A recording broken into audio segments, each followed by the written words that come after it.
Hey, what's up, Scott Balkan here with Imagination Creation Films, and today it is Friday. It is October the 20th, 2023, and you know what that means? That's right. It means I'm not sick, I'm not ill, I haven't fallen, I haven't been bitten by a spider, all kinds of things, because I'm here right now for me. Not for you. I'm here for me, but also for you. Mostly for you. Somewhat for me. I may not actually be here. I have no idea. It is a glorious and fantastic Friday. It's actually really nice outside. It's really nice inside here. Although I just literally turned on the air conditioner like 5 minutes ago. I was like, you know what? I'm not going to sweat through this one. Just not going to do it. Dog is happy. He's just laying down right here. It's a wonderful, wonderful day.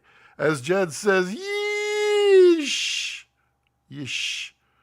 Yeesh. I don't know why you lisp the yesh, but yesh. And Brandon. Hello, Brandon. How are you? Oh, it's wonderful. Let's see. Am I dropping? What am I doing? I'm not dropping frames. That's good there. Streams rate is low. Oh, well, poo-poo on you. Let's see. Everything looks good. I wish it looked as good here that it does over here, but I gotta stop paying attention to that. But it's a wonderful day. So much going on. Why? You know, it's weird.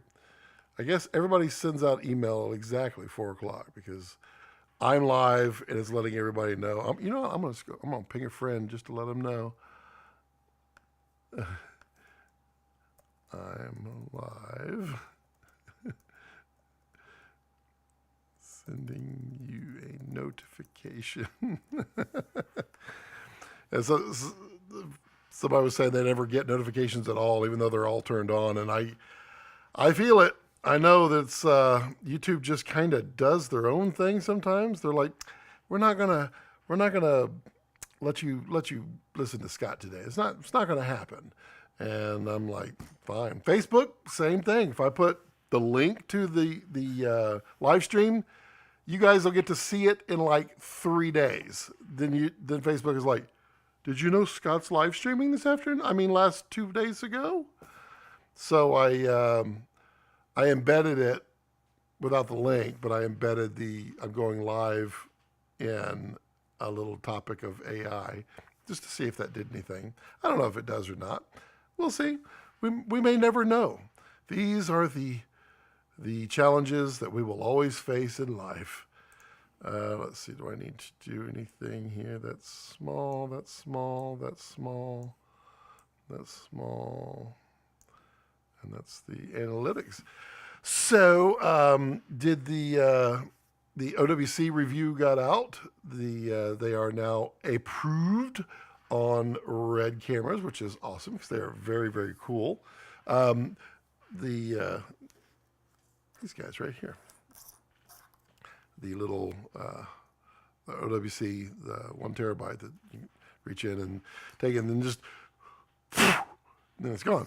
I also found out that the Thunderbolt reader that I have actually has a maximum speed to which it can read. And I hit that. So there's a new one coming. When that comes, I will retest these and get the new higher speeds because there's apparently even more speeds available than just that. I have 3 reviews shot. 2 of them require B-roll. Well, it's all been shot. It's just putting together the B-roll package on it to make it look pretty because I'm really trying to up my game on reviews, just a little bit as I go. I want to like improve. I want to start using charts and graphs and lens tests. I want to use focus charts as well as just my visuals and my observations because, you know, I want to appeal to everybody like an onion. I want to appeal like an onion. And so I've got a lens review, another another piece of hardware review. I've got a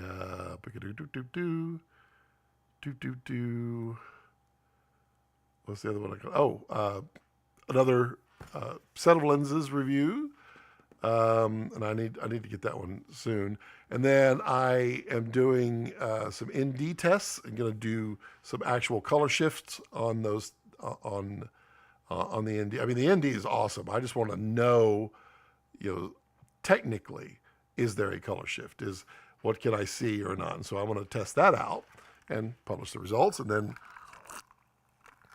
literally have 2 more cages to review for Komodo X. Those will be coming out shortly. Have a bunch of stuff from Mutiny, and I want to do a whole this is all the cool stuff that Mutiny has to offer. Not everything, but there's a lot of cool stuff, and I want to stay on there. I want to do all that in a full-on review, and then I have another lens review, a tripod review. I have, let's go down the list here. There's so much to do. Where are they? Where are they? Where are they?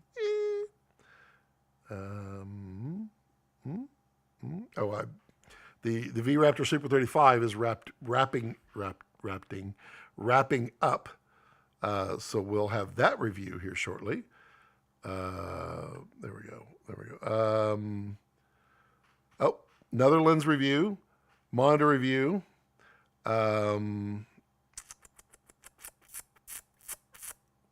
Another CF Express cards review. Hollyland headsets. So it's a great review. Honestly, I can tell you right now, these things are killer. I dearly love these things, and they're extremely flexible. We're using them all the time and on every shoot now. These Hollyland headsets, because they are duplex, meaning you can talk to each other at the same time. You don't have to hold down. It's an amazing thing. Axoon wireless setup, got that coming up. Another ND, another device for capture creative camera movement. Also, I will be doing, for those of you who are Kessler users, I'm going to be doing, I need to figure out exactly when, but it'll be in the next few weeks, really. I'm going to do a live, full chaos tutorial, just a live one that people can come in at any time, ask questions about chaos, how to do it. I'm going to set up moves. I'm going to do all kinds of stuff, all live, to try to show the full power of chaos. We'll be doing that in the next couple to few weeks. So look forward to that if you are a Kessler user. If you're not, maybe you want to be soon. There's Mutiny. He's got the sticker game going strong. Just tons and tons and tons and tons and tons of reviews. Had NDA meeting today. That's the most I can say about it, but it's cool. Let's see what we got here. I really got to figure out how to oil this chair. The squeakiness is really getting me. Tyler says, my Komodo X came bundled with the OWC 650 gig. Seems like a solid card so far. Yeah, they are rock solid. The firmware 4 on these is insane. They just crank all day long.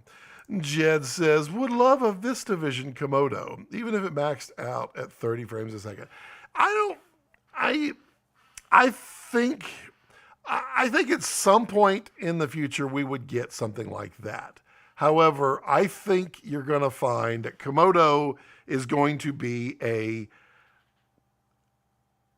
subset. a subset of products from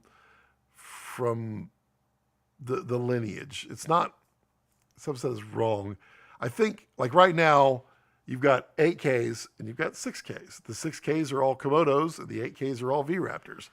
I think that's what we're going to kind of see. At some point, V-RAPTOR gets bigger and more res, and then Komodo gets smaller and more res. I don't know, something like that. But I would not expect to see an 8K Komodo for a while. That's my gut. I've been wrong before. Hell, I didn't know anything about Komodo X, so there's that. Don't even listen to me. Ollie says, evening of the goods. Hope you're feeling better. Ollie, I am feeling so much better. You don't even see, you can see it in my OWC video. If you look, you can see a little bit left of the shiner that I had there. It was my whole, like here, down, all the way down here into here. It was, I'll tell the story here in a little while. It was a wild virus, norovirus. If you get bored and look it up, it doesn't take long to read because it doesn't take long to go through it, but woo, messed me up. But then I had a concussion, so that was fun. Brenda says, whoa, am I early? You are not. But last live stream, I started like 45 seconds late. So this time I started 45 seconds early. Do you foresee Red offering 5-inch version of their DSMC3 monitor? I feel pretty strongly that you're going to see that. Mostly because Jared has said you're going to see that. I think he said it on here. That they are definitely going to be making a 5-inch, but I believe the EVF is coming before the 5-inch, and I wouldn't be shocked that his last little image there with the EVF. Somebody said that the other EVF was kind of peeking in. It could be that. It could be the 5-inch monitor. We don't know. There's always something hidden. There's always something hidden to remind me. Happy Friday, says Elysium. Hope all is well. All is well. Oh yeah, and then I had the this. I've saved everybody from the gruesomeness of this. You can kind of make out the outline right here, but under here it's pure disgust. Where I got bit by a brown recluse. That happened like 2 days before we got the norovirus. Both wife and I both got it, and that was something to behold, I tell you what. But all good now. This is finally showing signs that it's healing because, like, yeah. Brandon says, completely unrelated to cameras. You'll love this. I'll be the judge of that. I bought a casita camper. Nice. I like casitas. They're fun. They're little. They're like what would be the way to describe a casita camera? It's casita camper. I don't know. They're like the wiffle balls of campers. They're just like small. They're not plastic. They're fiberglass, but they look like a bubble, and they're cool and they last forever. My grandfather had one. Then he had a Scamp, and then he had a what's the other one? It's just like it. Those are fun. They don't work so well for me. If you've stood up in a casita, I haven't. Let's just put it that way. They're designed for people who are people who are vertically challenged. I guess technically everybody's vertically challenged, though. I could want to be taller. I could want to be shorter. You know, it's funny. I spent almost an hour the other day looking for a grid to put on one of the Aputure panel lights. And I looked and looked and looked, and I could not find it. I just gave up, and I ended up just doing something completely different. And I looked over just now, and I see the grid that I was looking for installed on a light. next to, literally 4 inches away from the light I wanted to install it on. Some days. Connor says, absolutely loving my Komodo X, but I'm dying for the DSMC3 EVF for a more comfortable shoulder rig. That's fair enough. Did you see Jared's post that said that the DSMC2s, the older EVFs will work with the new? So that is something. So if you have one or you saw one that you could get pretty cheap, in some ways it's better. That's what he says. The DSMC2 EVF to DSMC3 adapter is a nice offer. I agree. I think it's a good one. I wonder about it. I don't know, but I'm guessing there's a whole lot of stuff that goes on before you actually bake the bread, and I suspect there's just a whole lot going on, and that doing that made it a little easier for everybody. If Red goes larger than VistaVision, do you think they will use a G mount? I don't know. You got to think about this. If Red were to go larger than VistaVision, which I feel strongly that at some point they will. I mean, when that is, who knows? If they're going to go bigger, then they're going to go with a mount that may not exist. Because if you got to think about it, you're going to hang giant lenses because you're going to want the power of a giant cinema lens on a sensor that's that big. So I don't see I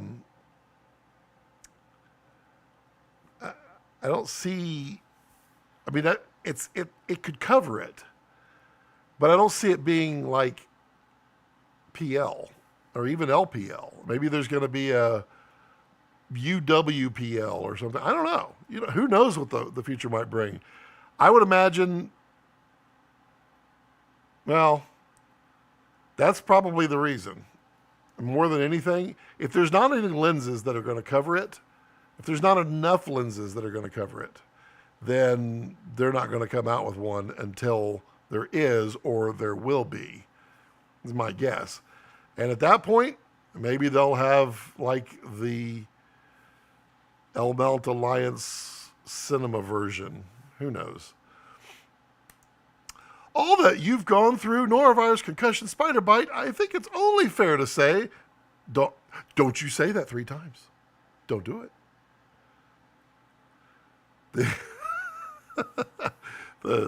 There was a meme the other day that actually made me laugh out loud. It was a picture of, what's his name from Beetlejuice, and he's on like a billboard, and he's like, your mom cried my name out more than 3 times last night.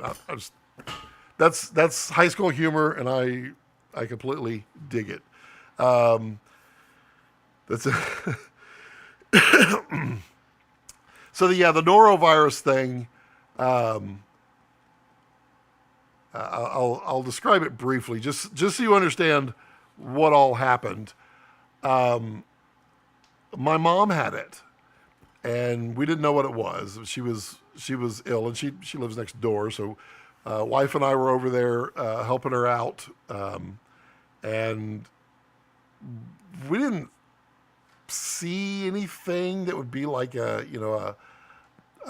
virus or anything to be concerned with. I mean, I wouldn't have expected, like it's an intestinal virus that just attacks. It basically makes you go both directions rapidly and constantly for a period of about 12 hours. That's it. That's the whole thing.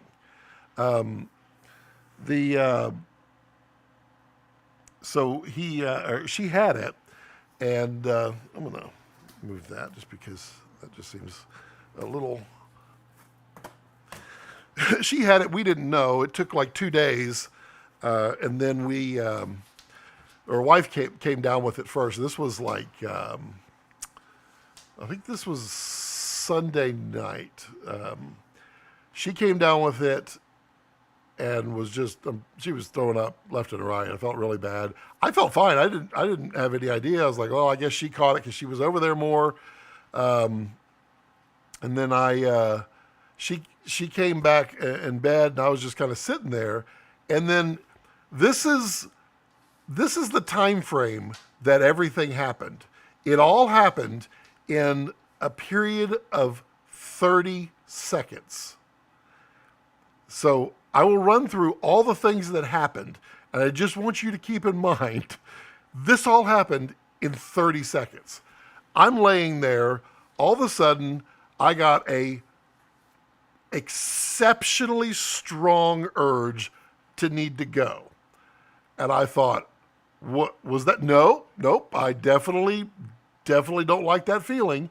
And so I start to move. The moment I start to move, I get this like nausea and dizziness, and I'm kind of sitting up already. It was not like me getting up too fast or anything like that. I just felt this overwhelming nausea, and I thought, what in the world is going on? And I was like, okay, well, I need to get to the bathroom before this nausea does whatever it's going to do, because I'm afraid I'm going to spew. And then, sorry for the graphicness. I'll try to be tame about it. So I get up and start running to the bathroom as fast as I can. Of course, Rex is laying right in the corner of the bed. And then I have to go about, from there, it's about 12 feet. And then a turn of about 2 feet, and I would be at the toilet at that point. I got towards the end of the bed and tunnel vision, just instantly, and I blacked out, went straight down, and I smashed into the washer and dryer. I just went straight down onto the ground. It was kind of like tripping. It's kind of funny because I actually have a comedy video that I did about 6 years ago that I've never released, called The Weatherman. That is the exact opposite of that move, went the other way, but same move. Weird. So I smash into the washing machine, and there's a couple of like soap dispenser things down there. And immediately, as soon as I hit, I woke up because that was a shock. I woke up, I realized I'm on the ground, urge is happening, I got to get up. Cynthia's now heard this, and if you have seen me in person and you were to hear me fall on the ground, you would it's like Jurassic Park. The drink is like going, the world is shaking. It probably got picked up on seismographs within 300 miles.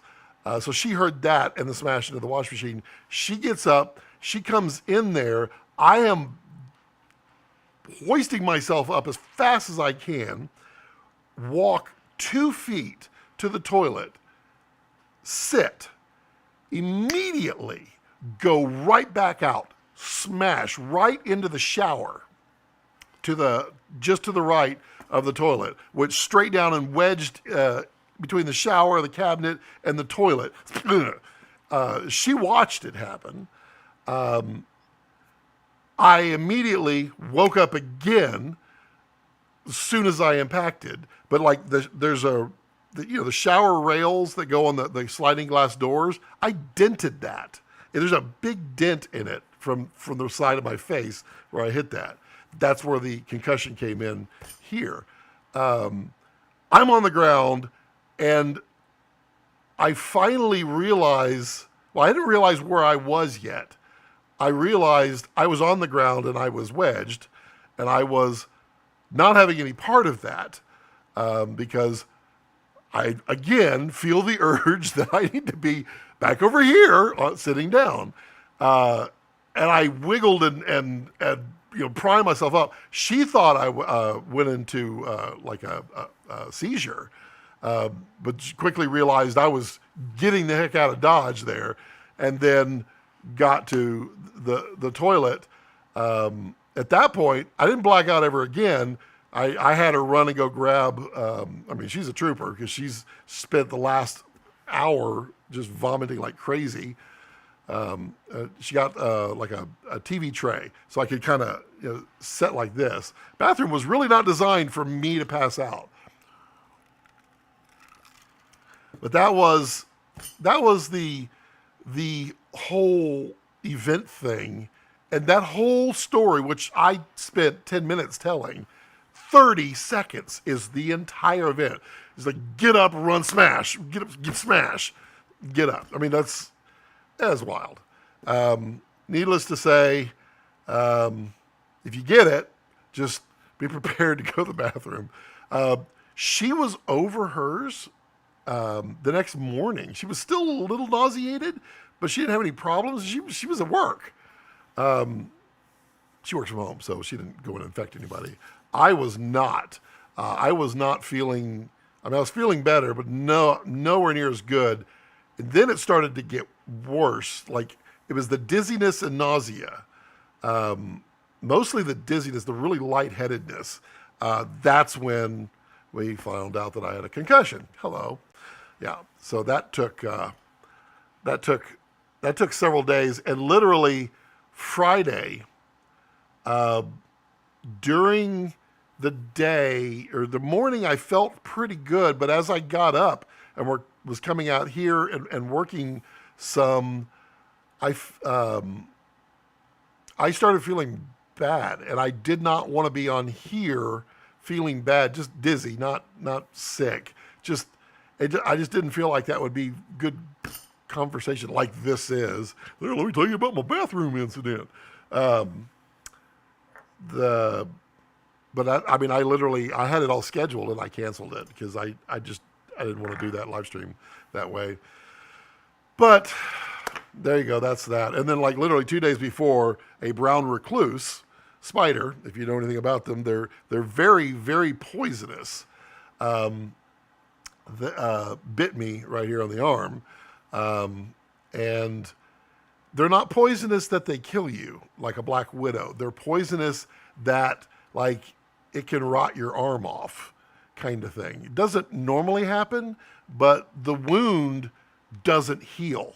Like the venom stays there and it keeps reacting until I guess the skin can regrow enough that it weakens the venom that it wins. It's a wild one. There's not really anything they could do at the doctor's office unless, your arm is like gangrenous or something like that. Then they would take action. So I've been suffering with that for, I guess, a week and a half now, and it's finally better. It still hurts, but it doesn't throb. And I mean, the wound is like it's a quarter sized. It was swollen, like it was a big knot, pretty bad. But there we go. Timmy says, I had the norovirus once. It was not pretty. No, there's no possible way anybody could say, I had the norovirus. It was delightful. It was beautiful. It was pretty. Yeah, I feel you. If any of y'all ever come across someone who currently has it, just stay away. It is a contact surface virus. So it lives on the surface. It's only a couple of days. Some people tell you 3 weeks. It's of course not true. Kind of like COVID didn't. But it is a contact virus, which is weird. And it's a, I don't know why we're just talking so much about this. It's a stomach intestine blocker or something weird. Like it messes with your intestines for like 12 hours or 18 now. That's the max I think as it is. And they're like, do not take like anti-liquid pills because it can actually cause a serious issue in there. It's weird. It's like one of those that you just have to do. So yeah, stay away from that. Tim says, oh my. OSHA is taking notes. Well, OSHA doesn't have anything to do with my home workplace. Timmy's like, yeah, that was about it.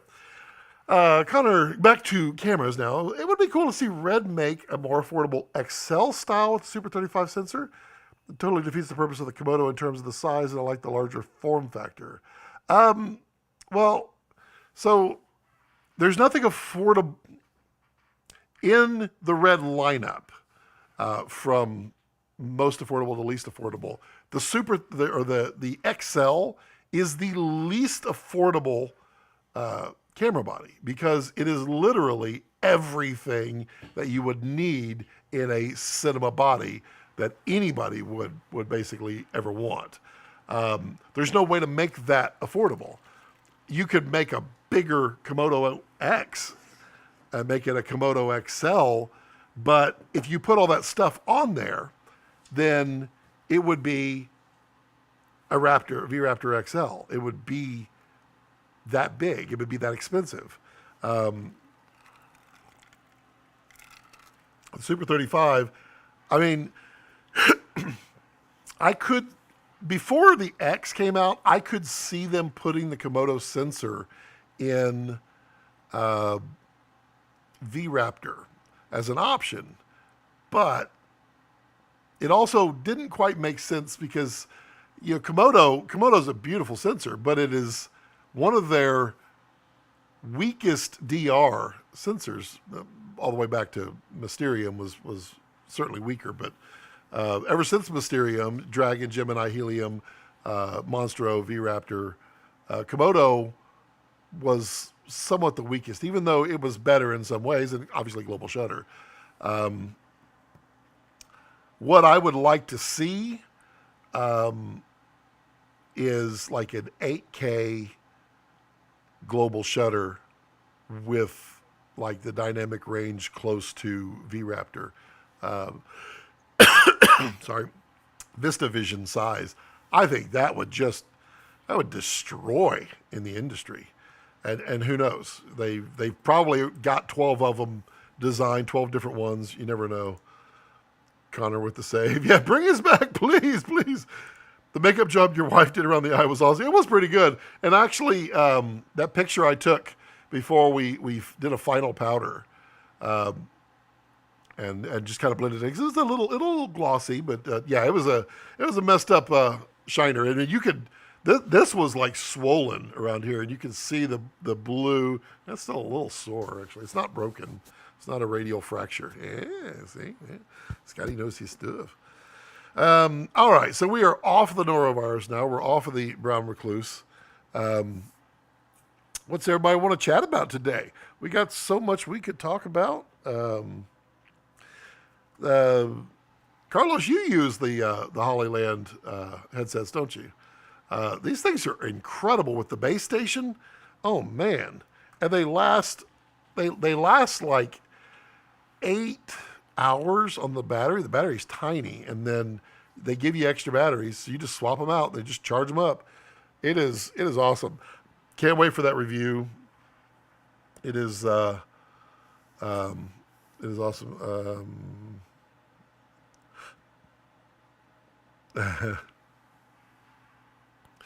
Tim messaging me. Yes, I like the Hollyland intercom system. Yeah, so I have, when I asked for a review unit, they didn't have what I was looking for exactly. And so they kind of built one up for me. So it's, I have 6 headsets. One of them is a master. So this one it's its own ability to be by itself. So if you just have 2 people, you could just have this and another headset, and they could talk. Then if you're doing the base station, then I have 5 that can do that. Or I have 5 that could go with this. This one cannot be changed to anything because it is the yes, it is this is the master headset. The others they can be switched over, so you can make them local or extended on there. So it's a piece of cake to swap it out. Just super versatile and just amazing. Have you shot anything in Apple Log? Yes, I have played a little bit. I filled up my iPhone rather quickly. It is kind of interesting and fun. I do plan, you know me and my timeline. By the time I actually get it, everybody will be like, everybody's already done these videos, right? You don't even need to make one. And I'll do me eventually the way I do it. But I do plan on doing a video. I won't be as cool as Joey Helms. He's just too cool for me. But I'll do something in comparison. It is interesting. It's cool. I like what Apple is doing. They're kind of opening it up. But my God, could I please have focus? Just give me focus control. It's so irritating, the control that they don't give you in this camera. Thoughts on Komodo OG getting more expensive? I honestly don't know why it hasn't happened yet. He has hinted at it many times. The costs of manufacturing have gone way up. I think it's honestly kind of a gift from Red that it hasn't gone up. And, we should thank our stars every day that it hasn't gone up, because at some point it has to, because it's just really expensive to make those. But yeah, what are your favorite cinema lenses? Man, there's a whole bunch. I like Cooks. I like us. I like the lights. I like Airy Signatures. I like the Tokina Vistas. I like the Vista 1s a lot.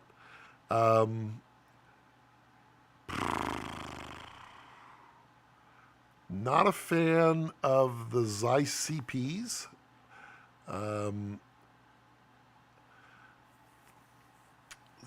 I like Cook Anamorphics. That is a nice look. I like the Atlas Orions. The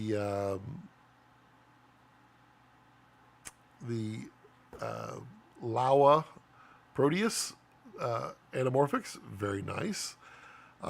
Interested in trying the DZOs, their Pavos. I want to try those out. The IRIX, I own a set of IRIX. They're very nice, almost Sigma like sharp, but with a little character. I like the Sigma Cine. I mean, there's some that I don't like. I don't like the DZO, the base zooms. I can't remember them. Not the Catas, but the ones below that. Not a big fan of those. But I mean, there's a whole lot of likes out there in the cinema world as far as glass. The way the lens flares is insane, and I don't know why I let it get to me. Are you talking about the Apple Log? Their coating on there is not doing anything for sure. I can't wait for the KX adapter that allows us to use the DSMC2 EVF. Yep, that's cool. I don't know when that's coming, but the fact that we saw pictures of it, and honestly, it looked pretty done. I don't know what else is involved, but it sure looked pretty done to me. On the Cine lenses, this is the Sure Nightwalkers. This is the Rex Cam here. That's the 35, 24. Those are fun little lenses, and they're T1.2. They're a lot of character. Timmy's like, Tokina Vistas. Oh yeah, you gotta love the Vistas.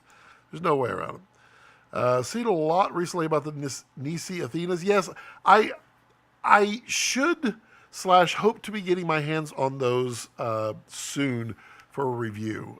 We talked about it at Cine Gear. I have not reached out, mostly because I do not think it's fair for me to reach out and get new stuff coming in when I have such a backlog of reviews to get done. I don't think that's right or fair to anybody else who's sent in products and things that I borrowed and such like that. So I got to get that stuff done. Carlos says, I don't like the DZO anything. So the DZO anamorphics looked interesting. They look better now that they fixed the pincushion distortion. The Pavos were really interesting, expensive but interesting. But those are the macro primes.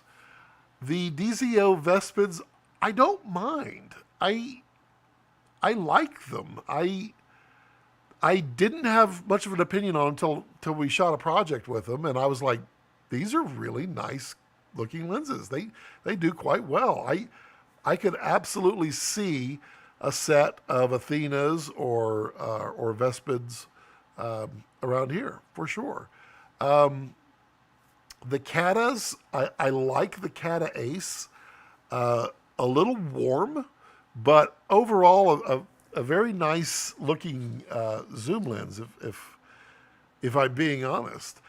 But the DZO, the bottom ones, the whatever they are, those I can't. I can't. I have a hard time liking them. I imagine the cost of the secondhand is about to go way up. Well, yeah, it's either going to go up. Rex is like, you keep pointing that at me. Why? It's either going to go up or it's going to hold still. I kind of wonder. For sure, it's holding still. Now it's a question of, I guess it'll matter. He just can't be still, can he? I guess it depends on what the DSMC3 EVF is, because he mentioned in a comment that in some ways the 2s are better than the 3s. So it'll be interesting to see that. Have you used the Small HD Smart 5-inch monitors, the Indy Cine Ultra? I'm looking at the Cine 5 with the a Komodo control as a more compact option than my Cine 7. Yeah, they're fine. The Cines are better by a long way. The Cines, I think, are basically the same as the DSMC3 monitor as far as like quality of backlight and colors and all that. The Indies are pretty good. Then there's the which one's the base one? I forget. Base one's just not bright enough for much of anything, and it's a way to control it. You just have a lot of cables. You have 3 cables running to that monitor to control it, but it does work, I think, exactly the same way. I haven't used it on. I haven't used it as red control, but I've used them on Komodo and I guess just Komodo is what we had it on. Yeah, it is a fine monitor. It seems fine. Connor says, I love my Mamiya C-Core Cs. Me too. I have a nice set now that I bought a Mamiya 645. I was like, I need this lens, I need this lens, I need this lens. And then I bought another lens, and then I went in here and looked at my cabinet, and in the back was the exact same lens. I was like, oh, great, now I have 2. Pictor zooms, yes, that's what I'm thinking. Yeah, Pictors just, to me, are just kind of bland. I've seen some nice stuff from them, but I haven't seen what I like from them. I wouldn't turn my nose up at them. If it was all I had, well, absolutely, I'd use them. And they are a very affordable option, but I don't seek them out that way. Timmy has the Indy 7 and the Cine 5, and Timmy would know. I use my Indy 7 on the Komodo OG and the Cine 5 on my Komodo X. I like the DSMC 3 monitor on X. I think that monitor, other than the cable and the mount, I think that monitor is really good. Lots of capability in there. I like how it interacts. I don't like scrolling. It's sort of a pain in the butt sometimes. But not bad. Not bad at all. Definitely better from a standpoint of a control monitor than like DSMC 2, which is that one right there. Timmy uses DSMC 3 Red Touch on Raptor, and that is currently on the V-RAPTOR over there. This one has another monitor that I'm not talking about yet, but it's not on here because I'm not talking about it yet. But soon. Yep. Carlos says, new firmware for the DSMC3 monitor, nice improvements. It seems faster. It's faster, and the problem that I was having with it, sorry, I just keep checking this because I don't want it to pop off and y'all go, the problems that I was having was I would click like down in the bottom menu and it would bring up something completely different. And it was happening over and over again. I'm like, okay, I'm not this dysfunctional on my finger to not be able to click appropriately. But I agree. It fixed and is faster.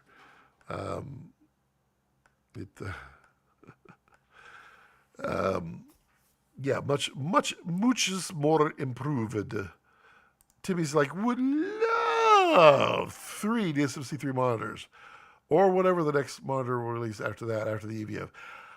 I have not met a 5-inch LCD that I love at my age. I suppose it is possible that there is a 5-inch that could be bright and clear enough that I could see it without needing my old person spectacles. Where are my old person spectacles? Nothing says someone's about to get told than that. But if I use a 5-inch, or if I'm in the dark in theater shooting or something, those come out.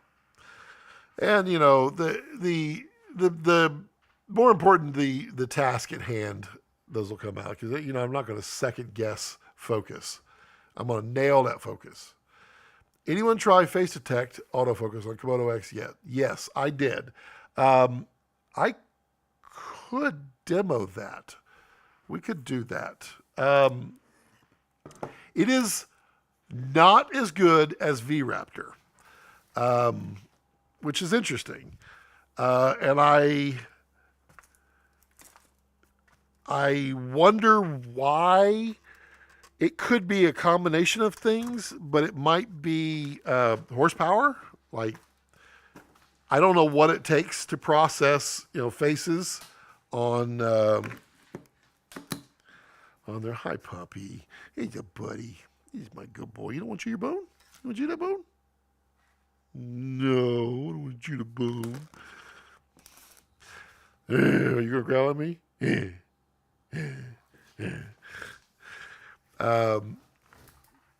Let's see here. This goes here. This goes here.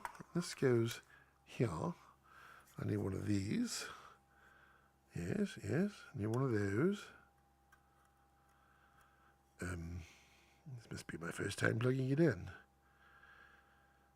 Oh, yes, because that's a USB-C, and I obviously can't see what it is. So I need yeah, it works okay. It was definitely more glitchy than the V-RAPTOR. The V-RAPTOR was just like nailing it. It was kind of impressive. The extent that it can, there we go. The extent that it can do it. If I was smart, I'm not smart.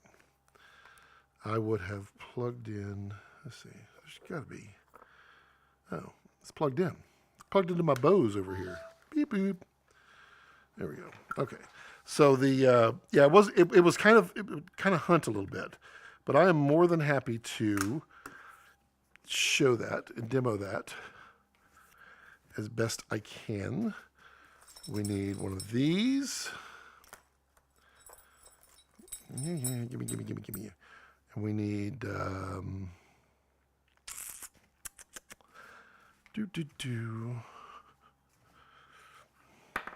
That has got power. Yep, we're good there. That goes SDI in.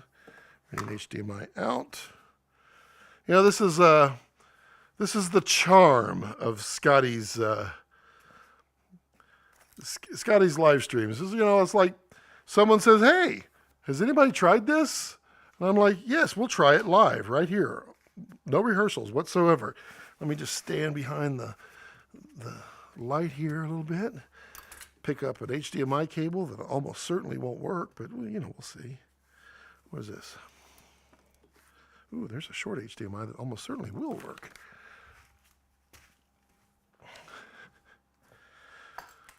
We'll take this and we'll go into number 3.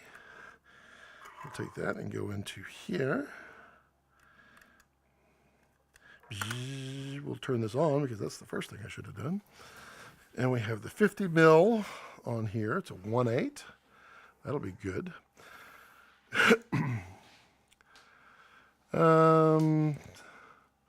Tim says, that's the same thing you said about my iPad mini. What was the thing I said about your iPad mini? It wasn't as good as the V-RAPTOR?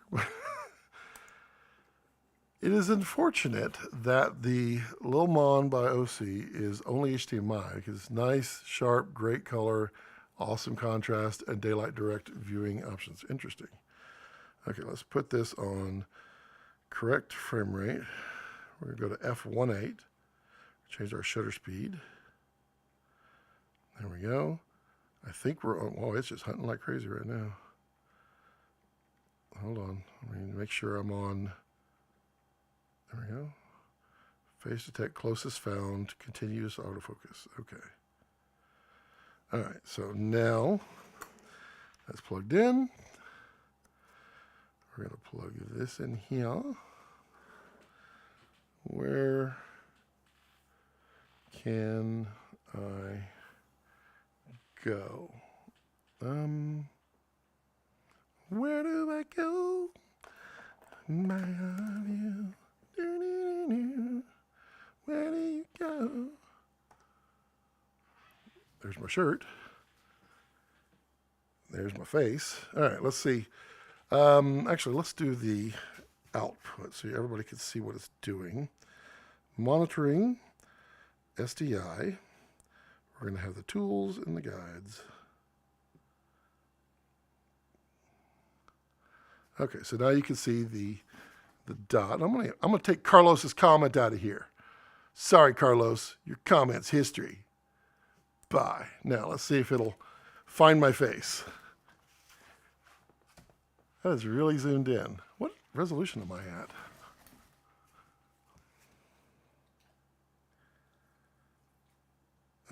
Yeah, that'll explain that. I was like, why is it so large? Because I'm at 2K. I was shooting Jupiter last night.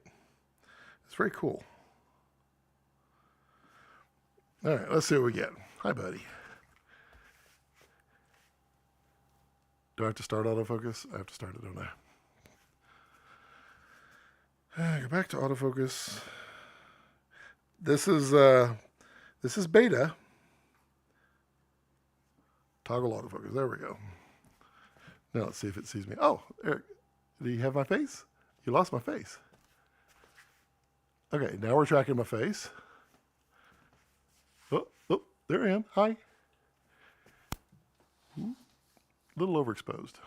Let me bump that down. Hard to track when it's. I'm going to go to F2 and we'll do 400 ISO. That should darken it. Plus there's lights blasting into the screen here. Let's see.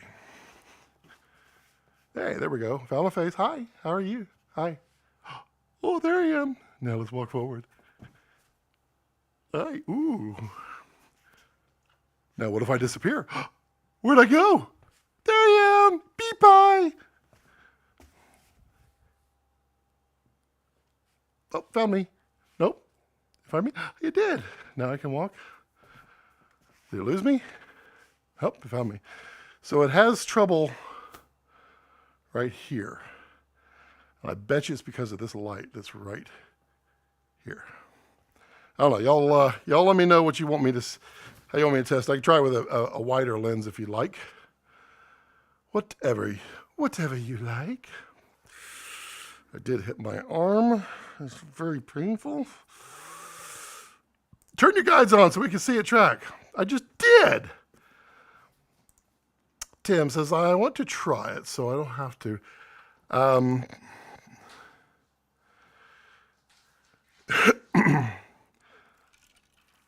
Now it's going, hey, I'd like to focus, but your giant red shirt. Oh, it does work with, as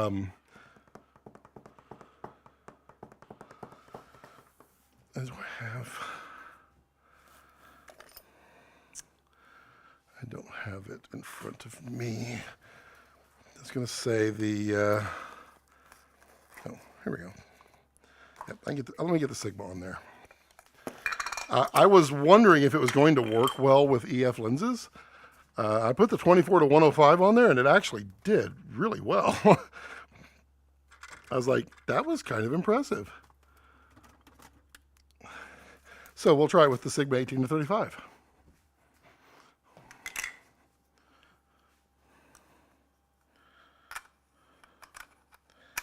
I will say this. It does not, under any conditions, recognize Rex, and that is sad. It doesn't even notice him as a person, which is just not true. Really? My first time using a lens. There we go. So we're at 35. We're going to take that down to 18. We'll put this thing at 1.8. Oh, that light. That's what's killing it. Bet you. Put that on.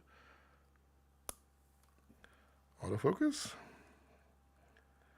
Let's see if it'll see me here.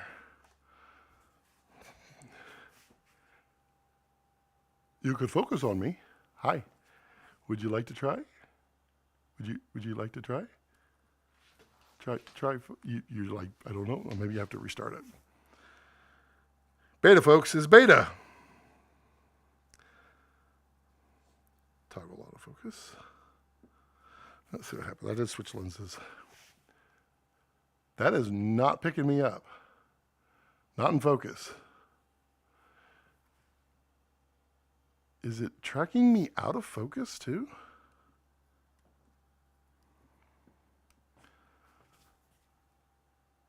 Okay, I must need to toggle it again. Let's see here, toggle. Did I hit it? Did I hit it? I didn't hit it. Face detection is on. There we go. Okay. Did it lose it? No, it's got me now. Okay. So, it's tracking my face. And again, this light, I bet you if I block that light, oh yeah, you can see it. Hold on. This is what y'all wanted to do, right? Screw the questions. Let's play with autofocus. All right. Rex is like, oh God, you're going after wasps again. So let's see. I'm going to, it's my face, it's hunting. Uh-huh. That's exactly what it is. See?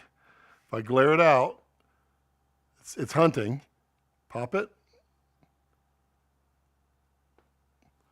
Or am I blocking it? Oh, there we go. No? It's definitely having a field day with me. But it is beta. I imagine it will get better and better. I mean, it definitely recognizes faces. So there's that. You know, some people will be like, I can't believe Red would put this out. It's just like complete garbage. It doesn't even work. And I'm like, I am so thankful that Red puts this out and lets us test and try it, because I would much rather be using something than not using something. Okay, let's see what we got here. Woo! Now we got questions going on. Boy, that went fast. Boy, I lost all the viewers. We went from like 26 down to 13 viewers. Everybody's like, he's showing off autofocus? Doesn't even work. Did I shoot the deer with the 800? Yes, I did, in the RHINO. I did. And it was incredible. I love, that's our little does. We have like 3 does that live like just behind the house over here in the forest. And every evening, they come walking along the property line and then kind of cut over on the driveway. What side plate do you have on that Komodo you showed? That is the mid-49 side plate. With the, I want to make sure I don't grab too short of a cable here. It's the mid-49, and it has the audio and the breakout on the side. I did a full review on the mid-49. If you go back and look just a couple of videos back, you will see that. It's a very, very good cage. Also has a whole riser system. It's on there on the V-RAPTOR. Very cool. I also have Condor Blue, Bright Tangerine to show off. Patrick says, hello again. Why not use an Apple VR as a monitor? Maybe you will. Maybe you will. You'll look like a dork on set, but will it work? Even edit on it. I mean, every indication that I see is that, yes, it will work. And theoretically, when they get like the kinks worked out of it, it should be every bit as good as an EVF. I mean, when you get the kinks worked out of it, there's literally nothing to stop you from holding your Komodo in front of you. It augmented reality placing a 7-inch DSMC3 monitor on top, which, oh God, please tell me there's not going to be a marketplace for adding a monitor to Komodo virtually through the Apple glasses. It's like, I want to purchase the 4-inch. I want to purchase the 7-inch. It's $19.95, and poof, there you go. I mean, it's going to happen. There's no reason it can't. So absolutely, and I don't think you'd look like a dork because you'd have those big, beautiful, bright eyes that Apple spent so much money on. To live stream with 2 Reds, must you get the Red Control Pro? To live stream? Not necessarily, but I will say this. Red Control Pro is absolutely awesome. And if you have multiple Reds that you're using regularly, it's worth it to do it. I was going to buy it. I have not bought it yet. I will when money flows again. But I had a little thing that I was literally going to buy. We did this big shoot in Atlanta with 12 Reds, and I was going to buy it. That was my treat to myself for doing the job down there. And Tim can tell you, I literally called him 30 minutes after I left the house, and I'm buying now 4 new tires for the van so I can drive to Atlanta. That was my Red Control Pro. So when money flows again, then Red Control Pro will be here because it is incredible. We've used it on some virtual the virtual sets. We've used it there, and it was amazing. It works so well. Just one click, all Reds record. Definitely worth it. To live stream, I don't know. I don't know if you need it to live stream, but yeah. What lens is this? Which one? So before it was the, oh yeah, I've got the review on the GDU 50 and the 16 coming out too. And then this is the 18 to 35 on here. Carlos says, I've always found it impressive that the autofocus on Red cameras doesn't care which corner of the sensor you're at. Sony and Canon cameras don't always cover the whole sensor. It's true, but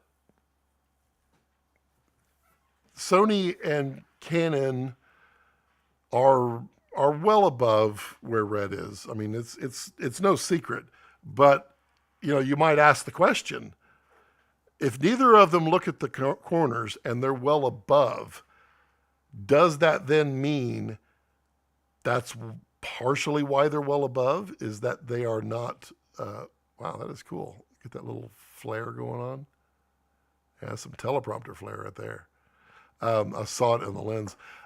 Maybe they have an advantage because they're not looking at the entire sensor. It is entirely possible. Oh, that's the 50. That's not even the best lens for that. I want to see that on the RF Canon. I don't have any RF.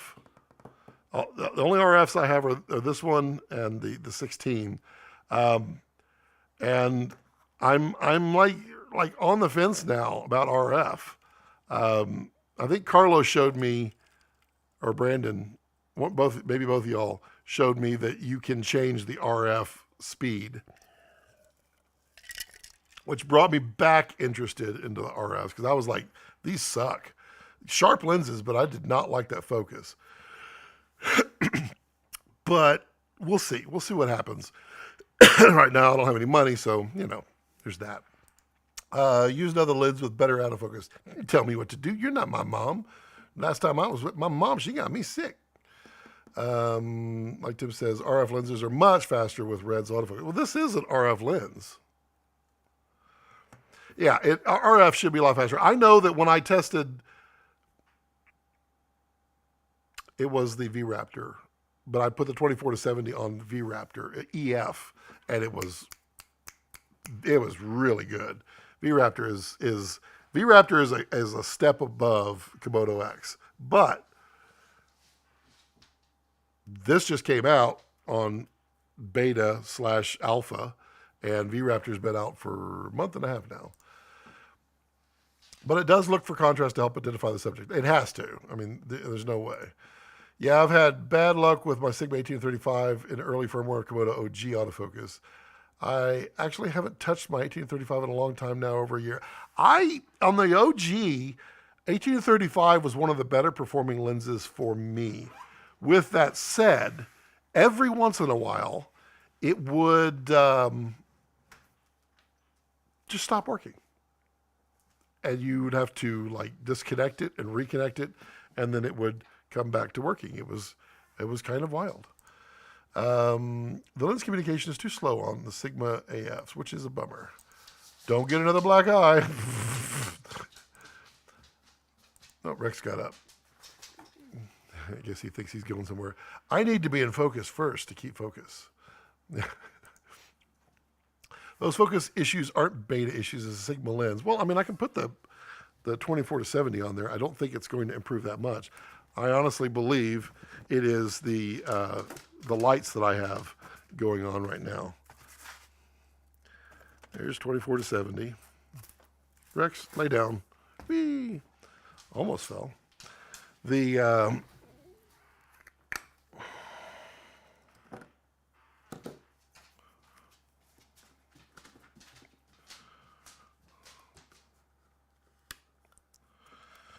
I don't even know what song that is. There's a song stuck in my head.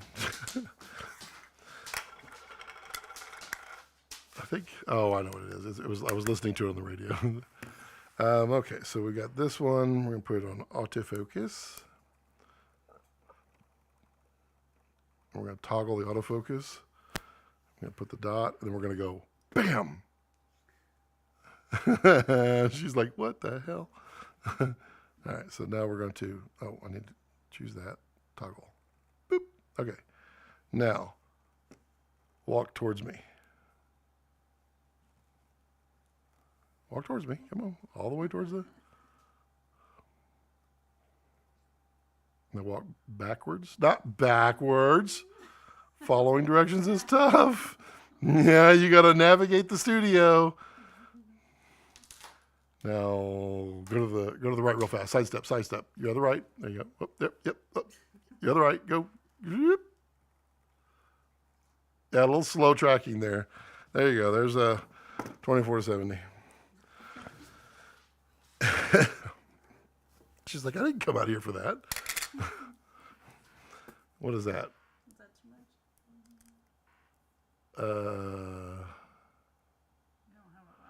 Oh, I don't want that. That's strong. You have to choose a smaller, lighter. Smaller, lighter, cheaper, faster. I don't want Padron. Not today. Well, you can look. I believe in you. Tim says, just my opinion. He's like wait, is Dad going up? He's like, I'll go up, but I'm going to bark in 3 minutes.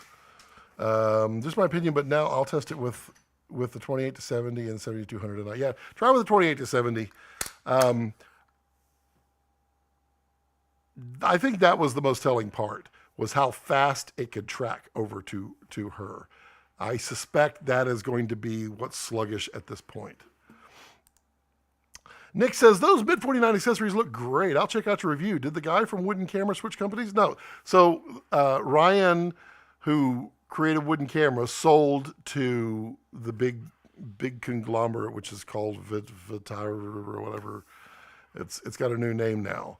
And then I'm guessing he had a 3-year non-compete. And then 3 years are up, and he's like, I enjoyed making those things.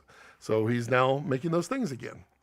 That's what it boils down to. So he's able to start making stuff again. And if you notice, you'll see like some of his flair, some of his design cues you can always see in the way he likes to do things. And he's pretty good at mechanisms, actually. He's got some nice mechanisms going on. And you can see like his thoughts in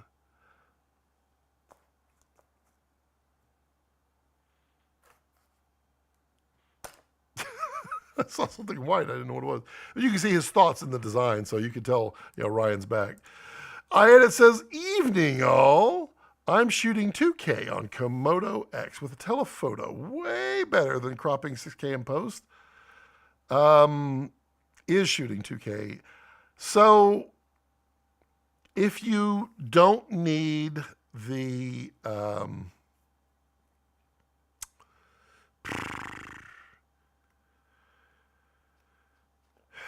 if you don't need the frame rates, I would be more inclined to shoot more than 2K and then crop if need be, only because it would give you the ability to go wider if you needed to. If you literally cropped into 2K, there's no difference. I mean, it's literally going to be the same size noise. Shooting in 2K,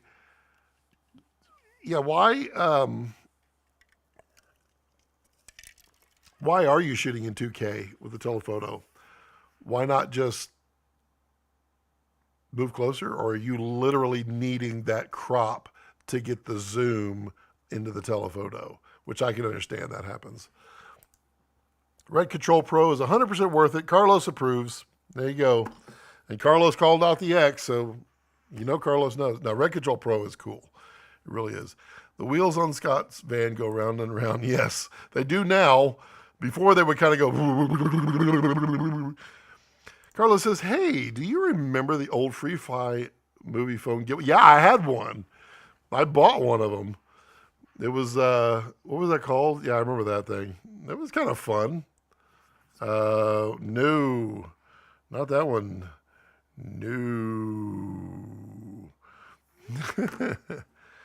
Reach says, hey, happy Friday. Hey, Reach. I got to go down and hang out with Reach down at a Star Trek set in Atlanta back when I was down there, too. It was kind of fun. Got to meet him for the first time. Got to play, and he may have a cameo. Maybe so. You never know. Connor says, have you had an opportunity to use the Atlas Mercuries? They look gorgeous. I have not only tested at NAB and Cine Gear.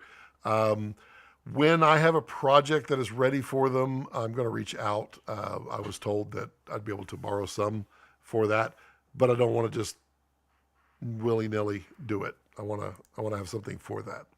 They do look nice. They're very nice, and they're quite affordable. They are very flary, very flary. What I liked about the Laowa Proteus review coming very, very shortly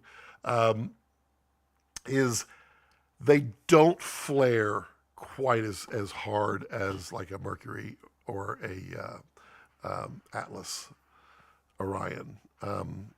Those have J.J. Abrams happy on those.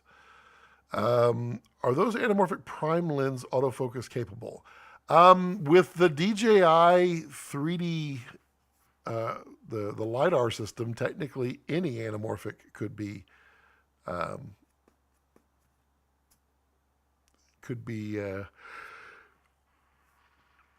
autofocus at that point. Well, we're getting to that point.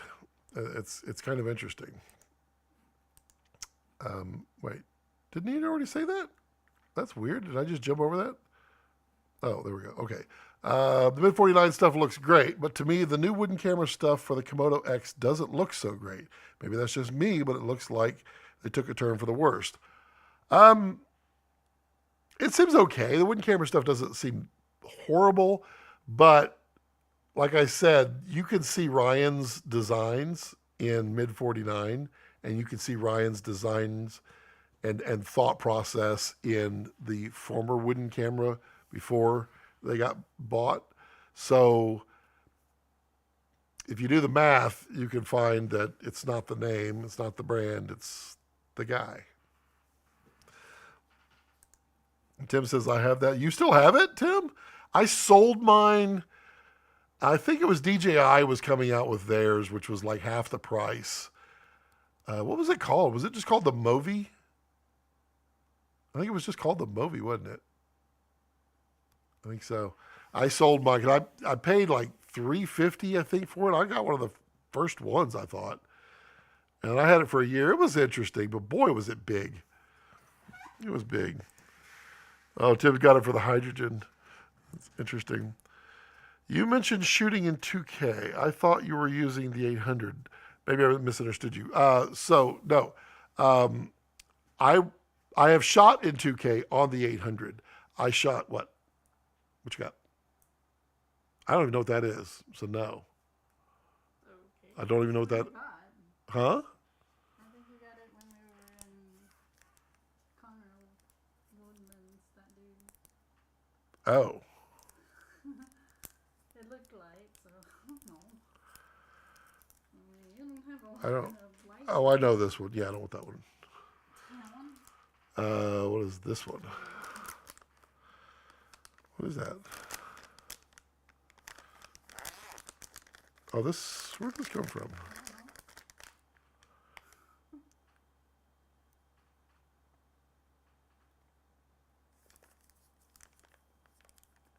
Where did I get this one? This one's from. I mean,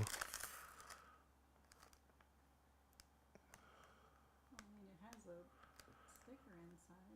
Yeah, I'm trying to remember where I got this from. Florida? But why? Where did this? Oh, I know where this came from. I'll try it. Ooh, I get to use the stickers. Don's Humidor. This was Christmas present. Yeah, it's about time I opened my Christmas present. There we go. You mentioned shooting in 2K. I thought you were using the 800. No, I was shooting. The deer was shot at 800 at 8K at the lighter. It's in there. There's that. That deer was shot at 120 frames a second. When I shoot 2K on that 800, I did it to shoot Jupiter, which I don't really have a way to show, not yet. Wow, this is gonna bite me in the butt later. Not literally.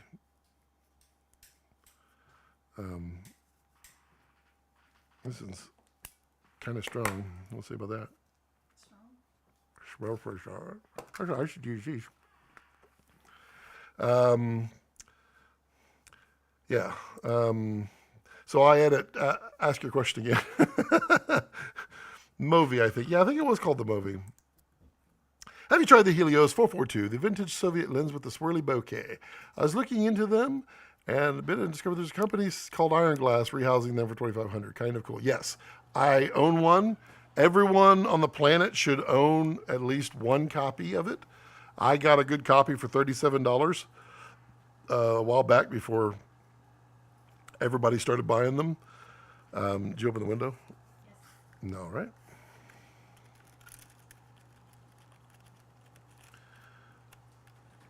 Yeah, this one I probably don't need 3 matches. There's an old saying that you should only ever light your prop with 3 matches. You light all 3 at the same time, and then you use that to do everything. But these are extra long, so I do not believe I would need to light this prop with 3. I will do with 2. Ow! Yeah, that's pretty smart. Oh, don't you go out on me. I mean, doesn't help that there's air conditioner blowing directly. If I can do this.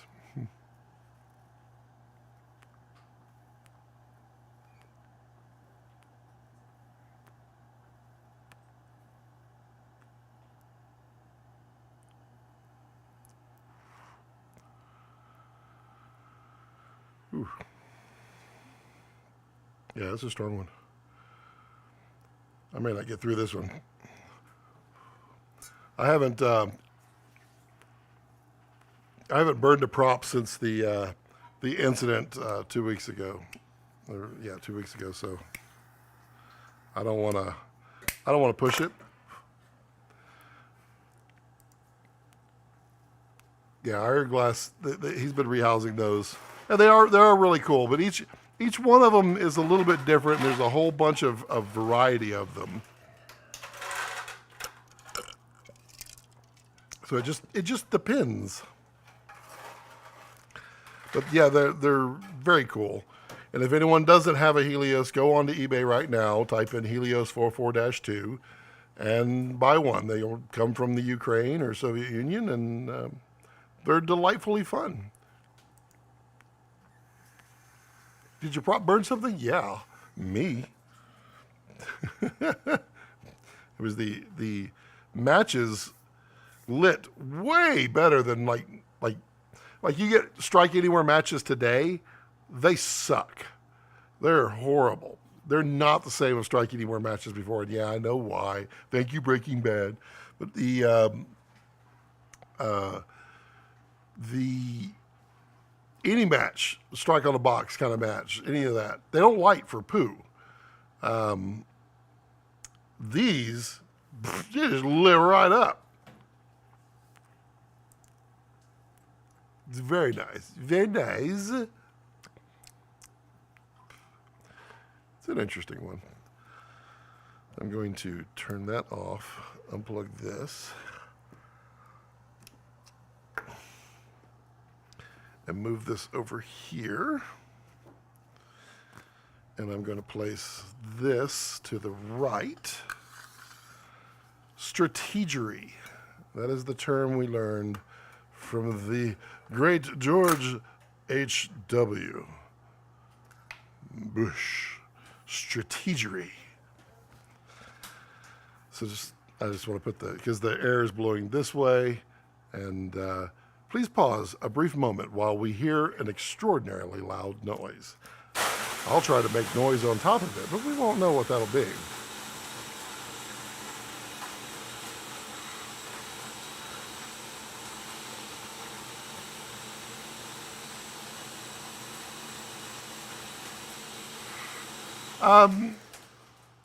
It would seem that way, Patrick, but not necessarily. Because it's given the right amount of bandwidth as it should. In other words, LQ at 2K and LQ at 4K are not the same bandwidth.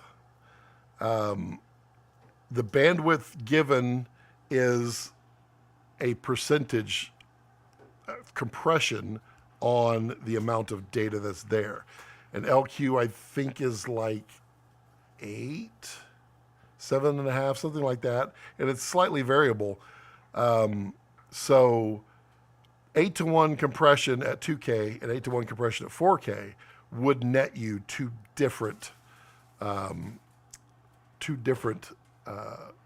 file size or bandwidth. On some cameras, though, that may be the case. Like maybe like a Sony where it's like 100 megabits, that could be the case. But when it comes to red, no. And I think even black magic, the answer is no. Is it any good? Did you do a good job? This is my, Put a little line in it too. I deserve it. You off to bake bread? No. Reach says, commercial break. Yes, please stand by for this commercial break. Brought to you by the letter P.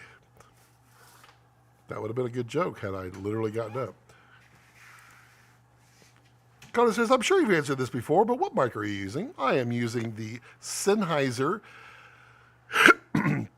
EW110 wireless system with the omnidirectional mic right there. It's a lapel mic stuck right there, and the wireless pack is in my packet right here.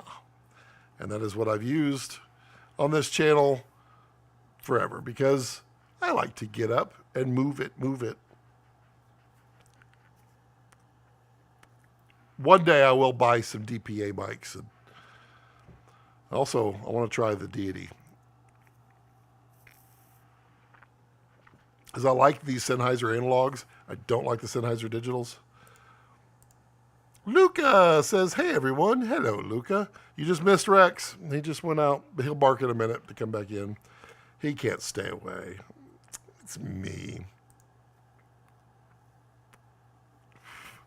Art says, have you tested the Deity Theos? Our Sennheiser G4s are starting to die. We saw them in NAB, and the first round are shipping. I am supposed to be reviewing that shortly. Let me just drop a note, and let me see. I'll find out. Maybe I got forgotten. Maybe I'm just so bad of a reviewer that I'm not getting to review it. I doubt that. I'm sure it's that they literally don't have them.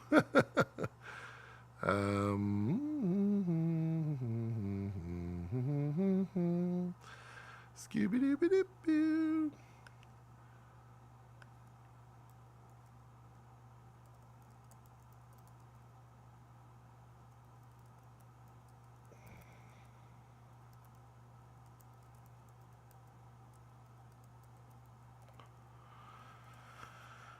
Here we go. We'll find out. I did like what I saw. I did like what I saw at NAB, and I know that that Andrew is on the right track of doing things. He's got a good head on his shoulders. Very soon. Very soon. So that'll be coming very soon, Art. See, on Scott's channel, you get live updates as Scott finds them out. I like that Deity is incorporating their time code into everything, and they're basically duplicating. So every device becomes a backup of another device. I find that really smart, and I dig that. I think their time code system is flawless. Absolutely love it. Ooh, Rex. Yes. Gyro data on our Komodo and V-RAPTOR. I saw you can stabilize footage in DaVinci Resolve gyro data for cameras like the new. Yeah, you can do it. GyroFlow supports it. It's not elegant, but it does work. You just need to go download GyroFlow plugin for DaVinci Resolve, and then the data is already in the Komodo. Then you just need to map your lens. You only have to do that one time for each lens on a camera. And then it works. And it does a pretty good job. A little sluggish, but it works.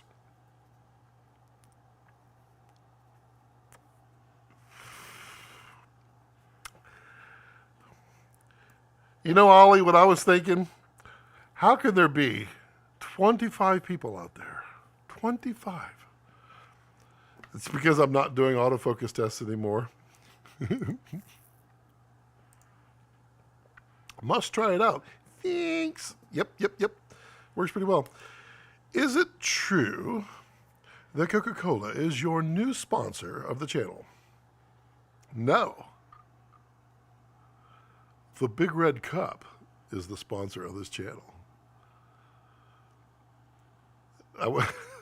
I want to do a Wayne's World. I think it's really, really bad when people use product placement in movies. It just feels wrong. I just, What product placement? There you go. I just love these cups. How can you not love the old Pizza Hut cups? Go to a restaurant supply, get you some, tell them Scott sent you, and you're welcome. Reaches, where's all the likes at? Where is Jared and the new EVF preview on this channel? I don't know. He's not even on here. He'll probably hit me up later on. He's like, oh man, I missed your live stream again. He doesn't get the update, or he doesn't get the notifications for some reason. It's YouTube. YouTube's like, we can't let Scott have any more scoops. I love it. You knew exactly what I was thinking.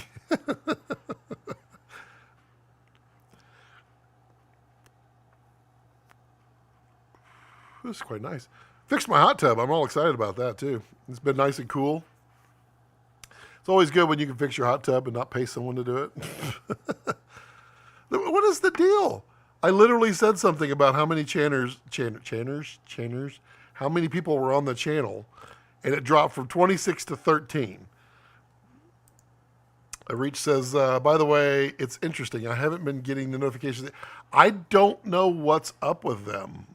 I know they have like normal and then all, and all does not actually mean all. It's just, whenever it feels like it. And, because I've seen that too. And I've also seen where some channels that I had all on, like Carlos. I have Carlos set to all, and I still don't get notifications on him. And I go back and I look, and it's set to some. I don't get it. Ha, there he is. He's listening in the background. I don't think he has any scoop today. He put that scoop out on the Facebooks the other day. The big question is, what is that little device that's up top? It's just barely in view. That's the question. I know Brandon Habuda was like, I think it's this. And I'm like, I wonder if it's this. I don't know. We only get to see part of it. That's the Jared charm. Let's see. Yeah, dude. Maybe maybe Jared was here the whole time and he watched the autofocus test. Is like, I'm not coming on. It was we did the autofocus test on the Komodo X. It did okay. It does not like all the lights that I have right now pointed directly at it. It just blows the contrast out. Also, there was the interesting thing when we were testing with Cynthia. It was her moving really fast, and you can see the box kind of go. I wonder if that's why it's slow to react, and that's part of the beta process. I don't know. All I know is it's hard, because if it were easy, we would already have it. Yep, always hiding gems. Yep, that's our Jared. I gotta get my streams back going. All these misses that I've been doing. I was supposed to be on like every week, and then like missed every other week now, and it's horrible for the channel. Got the reviews finally flowing. Got some fun stuff lined up. Playing around with the background. This is another temporary background. I just thought it was kind of cool. It was funny because, like, Cynthia had to remind me. I'm like, I don't want. I need the different paper in the back. I don't want to run the light gray. I want to run the dark gray, and I can't do it because the wall's in the way. And she's like, move the wall. And I'm like, that's right. I put the walls on wheels for a reason. And so we just walked the wall away and pulled down the seamless, and it worked like a champ. Love it. Got a bit of just an odd lighting right now, just kind of fun. I'm just doing this is a 8x full grid. We just got a little Amaran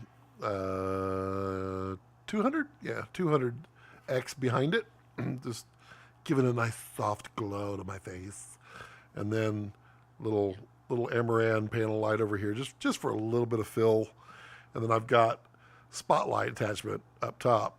Crank it down, just kissing my chin. I always like that. I always thought that looked pretty cool. Maybe a little too bright. I shouldn't have looked at it. That was dumb. Now I've got the. Let's see. There's 1, 2, 3. I can count the pixels in the LED. Ooh, that's gonna be good for a headache. Let's see. What do we got here? We were going through the attic, just finding boxes of things to get rid of, and I was like, "What is this case? Why do I have this case in the attic?" And it's an old field monitor, a Lilliput, complete knockoff of the what is it? The Matthew. I think so. Yeah. But I got it. It does HDMI, composite, and RGB. I thought it was pretty funny. If anybody wants this monitor, I'm happy to give it away. It is a 480 monitor. I don't think there's any value to it. I just thought it was funny. And now it's sitting on the floor where it doesn't belong. Reach says, do you have any plans for... Yes, I do. It's already been used. It just hasn't been released yet. It got used yesterday. I put it in on the edit. And then Reach, it's all about how do I make the... I need to just do like a funny blooper. We'll just do a... Yeah, I've got to do that anyway for the channel members. I owe them big time a blooper reel. And then after it's been in the channels, the channel members for a little bit, I'll release it out. I'll put all the bloopers in there. Reach is a good sport. Marshall, thank you. Thank you, Luca. Feels like TV Logic-ish? Yeah, more Marshall-ish. I remember Marshall. I had the Marshall little 4-inch on my Steadicam, or the Magicam. Ooh, what a fiasco that was. Ooh, dang, can't wait. Hey, Maestro Phil. What are you up to, Phil? It was pretty funny. Somebody had commented, they posted, hey, Phil, I saw some new screensavers show up on the Apple, but the names aren't there. And it had the file name. It was like G, it had the red file name on it, and it cracked me up. Because as soon as I saw it, I instantly laughed. And literally that night, my mom texted me. It's like, hey, there's some new screensavers that popped up, but I don't know where they're from. They just have funny names at the bottom.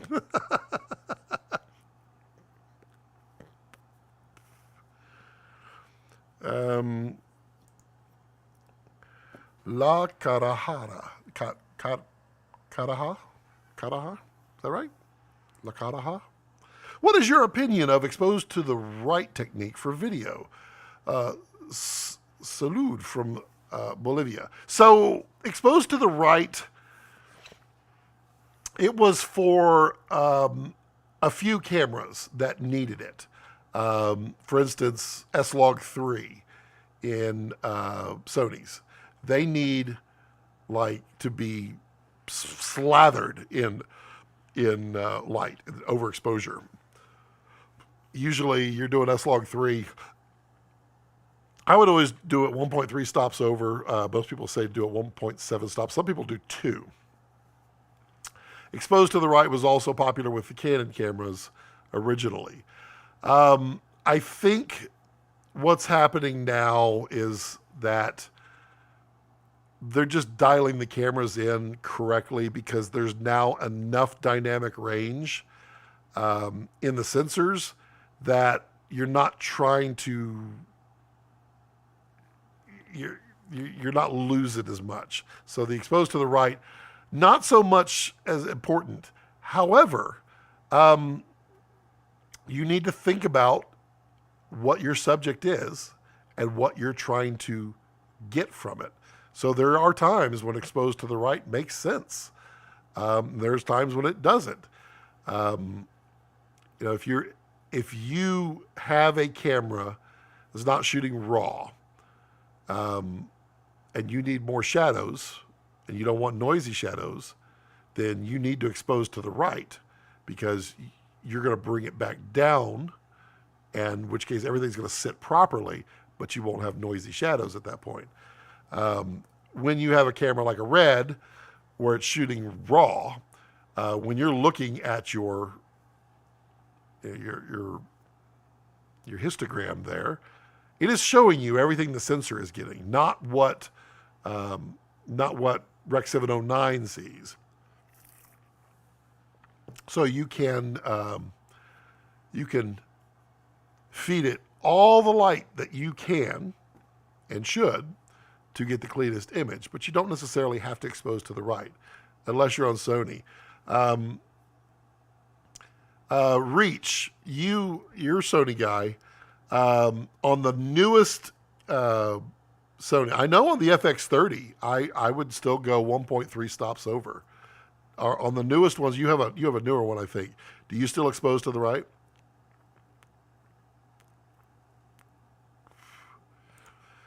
Have you looked at the Feel World 21-inch 4K carry-on director monitor? I have not.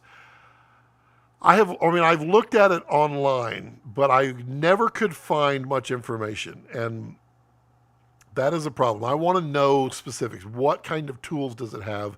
Because I could care less about pushing the blue channel and seeing only the blue channel on my monitor. I could care less. I never use that feature. I want to know, does it have false color? Does it have peaking? Does it have focus assist? Does it have histograms? What kind of things are going to help me expose properly? Those are the things I look at, and I couldn't ever find anything on the Feel World. If Feel World is out there and you have that and you would like to send me one to review, I'll send it back, no problem. Let me know.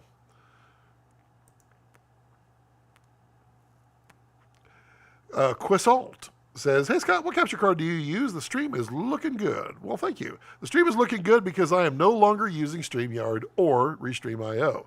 And until I can figure out how to best utilize those, probably by buying another Mac Mini and saying screw it, probably won't be on those for a while. I'm going straight in from the ATEM Extreme into OBS straight out to YouTube. But that allows me to go in 1080p.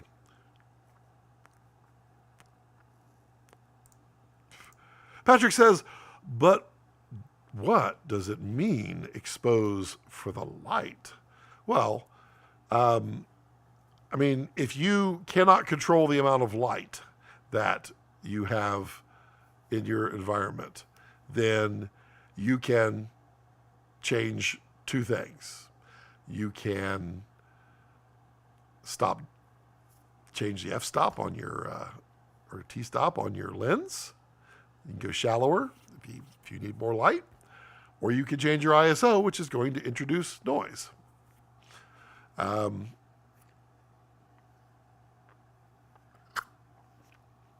hate that. Get that little plug.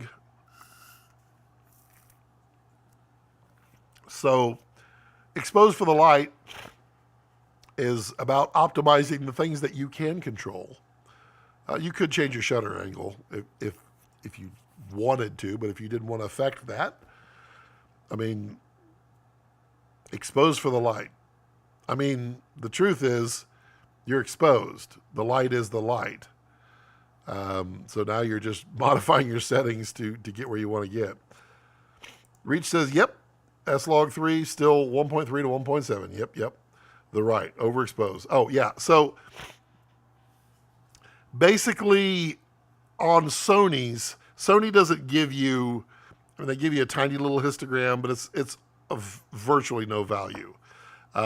They give you a meter in the middle that says 0 when you're lined up. That 0 on Sony is an average of everything, and yet it doesn't quite add up to the way it should be. So you push that to where it says plus 1.3 when you're on S-Log3 on the Sonys, and then magically it looks better.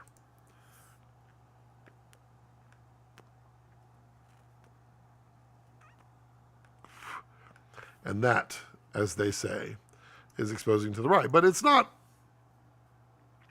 I mean, on an RE Venice, I mean, you're not using a meter on the Venice like that. You're using a physical meter. The Alexas, you're not doing that. The Reds, you're not doing that.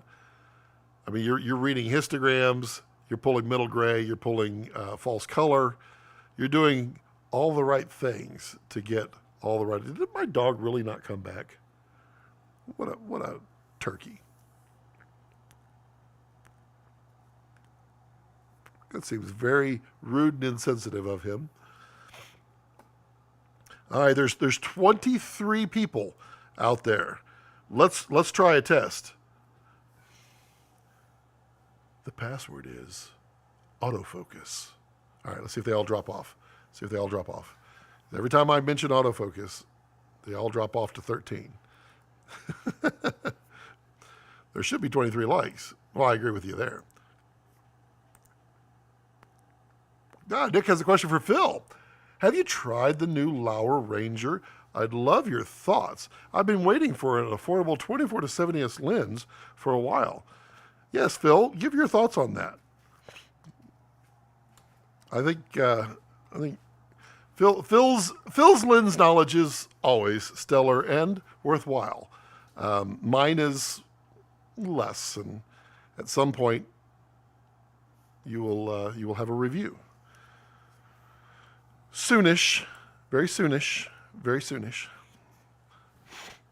I will wait for Phil to give his impressions first. He's going to type them up. It's going to take him an hour, and then I'll give you my I'll give you my short, sweet summary. There he is. All right, Luca, you might get your option. Ooh, you got a bone? Get your bone, buddy. Where you going? Lay down? Hey, right here, lay down. Where you going? Hi, buddy. The lens was very low contrast, not very sharp, very flat, and pretty boring. The Rangers are not that. They are more contrasty, much sharper, very nice, and CA.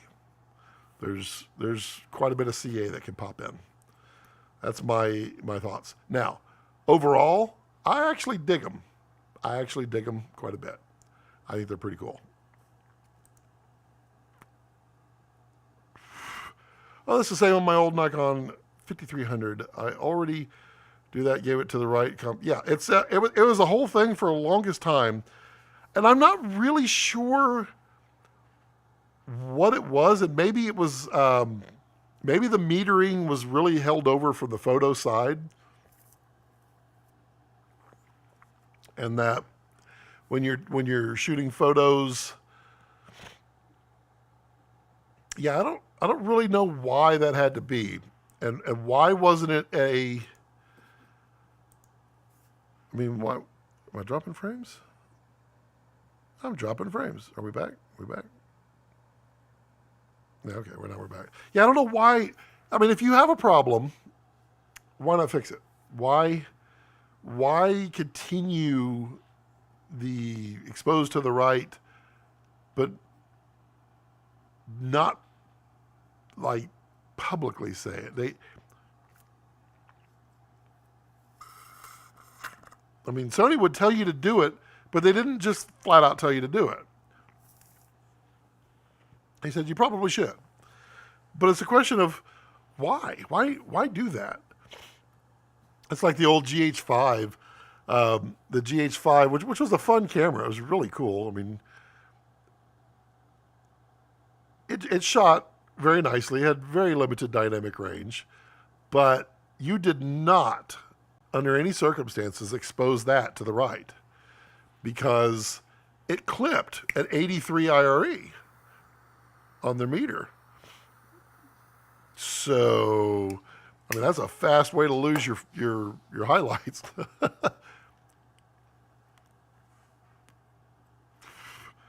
don't know. Oh, I guess maybe Phil had to jump off. He's not going to give you his thoughts. Nick, you're without Phil's thoughts. Or he's still typing. At some point, though, he's going to reach the limits of the number of characters he can type. So we just don't know. Tyler says, hey, Scott. Hey, Rex. Rex says, he just chilling.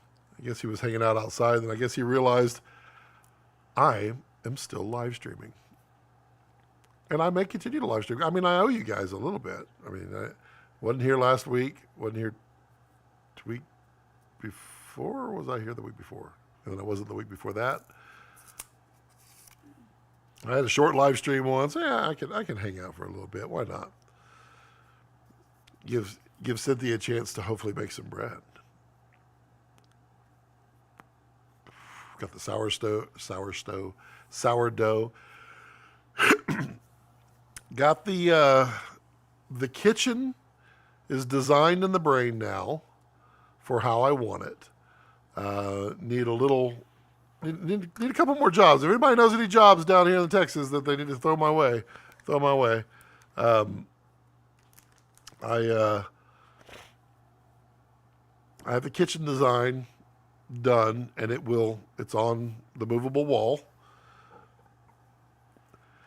Half of it is going to come from Craigslist for free. The other half I got to go buy. Still not 100% sure what I want to do for this set.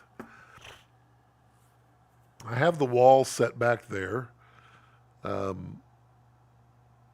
It's back right, well, it's cut off because I've cropped it, but like right there with the window. And I've got some I've got a backdrop that I think might work for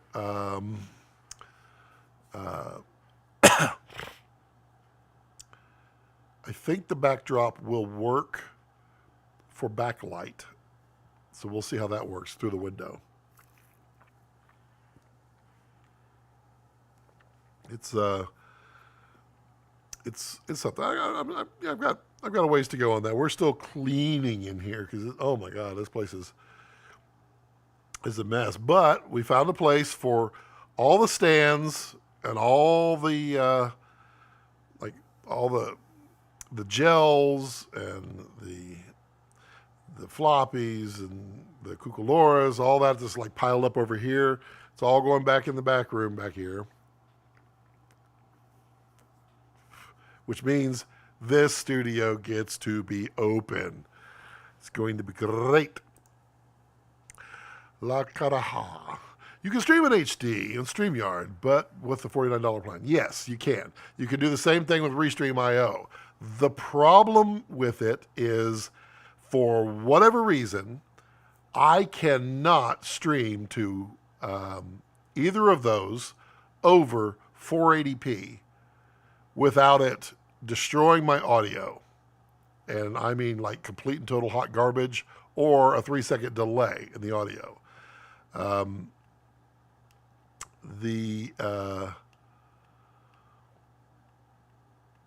I forget which video it was that I live streamed for like 25 minutes before it ever audio actually got fixed. And it had something to do with 48 kilohertz on the ATEMs, my satellite internet, and Restream and StreamYard. I don't know. Until I can figure out what it is, I'm kind of stuck with this, which is fine. This works. Clipping at 83 IRE, that's like 30 lower than it. Yup. It was a thing. It really was. Can I see mounted on the Komodo? I'm impressed with how small they got that lens. Yes. On Komodo X. I can't give it on Komodo because that's the Rex cam. I need a PL. Un momento, por favor. Hi, buddy. Let's do it live. And YouTube demonetizes. You said let's do it live. No, that's not what I meant.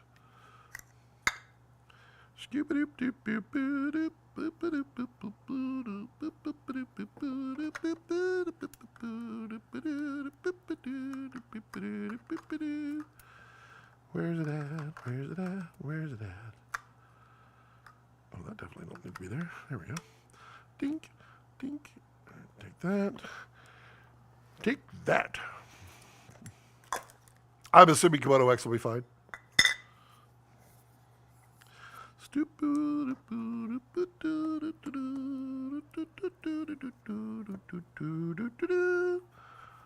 Da-da-da-da. There you go.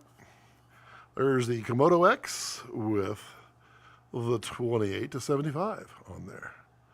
It's a very nice lens. Very nice. T29.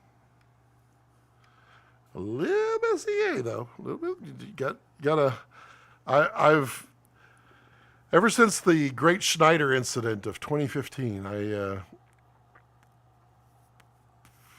joke about that. I've always had an eye now catching CA, and the reality is it's basically everywhere. There's no avoiding it. Here's the correct amount. Ta-da! Here's the 75 to 180 with a PL adapter on it. Ta-da! Same size, same exact size. And I believe the 15 is the same exact size as well. The 15 to 30. Come on, Scott, is your first time using a PL? Not when it's not mounted.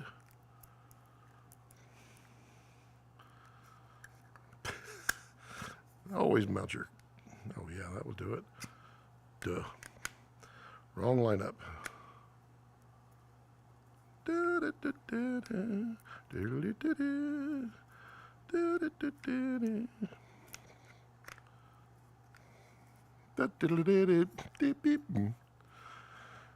the... I like the 75 to 180 a lot. It's very cool. But the 28 to 75 is a great range of a camera. And it's full frame. I have no full frame cameras to test it. So I test it at Super 35. It's kind of sad. I actually have no full frame cameras anymore. Have to fix that. Ooh, 35 people now in here. Autofocus, autofocus, autofocus. Let's see what happens. Lucas says, I was reading about black shading on the Raptor VistaVision sensor flip mode. I haven't upgraded the new firmware as I'm shooting a feature, but what's the best way to do it? flip mode. Why do I not know what that is? Red V-RAPTOR flip mode.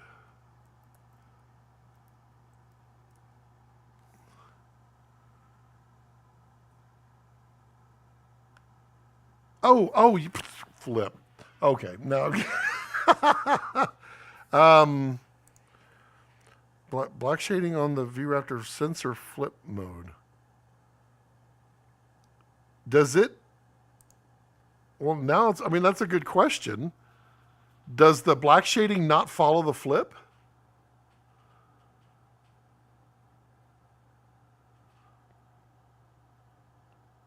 That's weird. I don't know.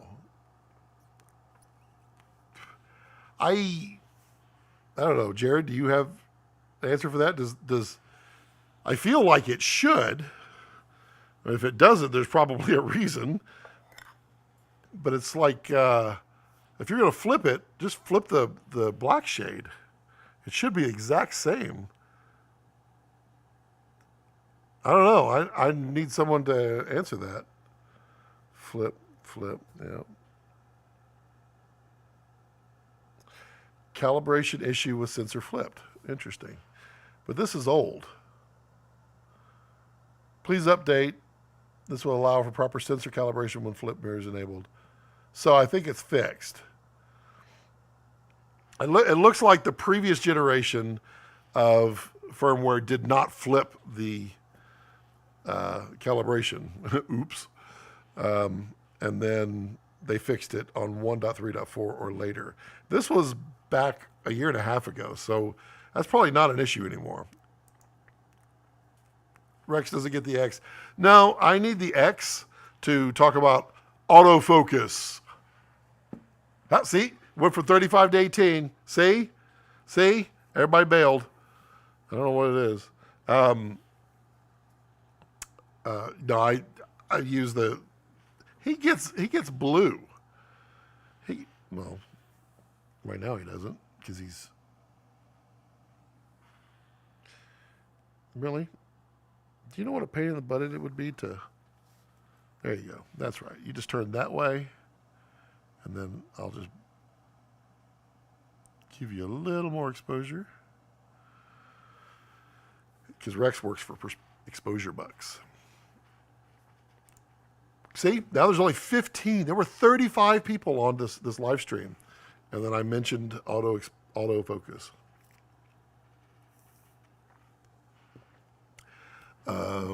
Covers Super 35 or VistaVision. Covers both. These are full frame. I think if I read that at 28, it might vignette ever so slightly at VistaVision, but I think for the most part it covers it just fine.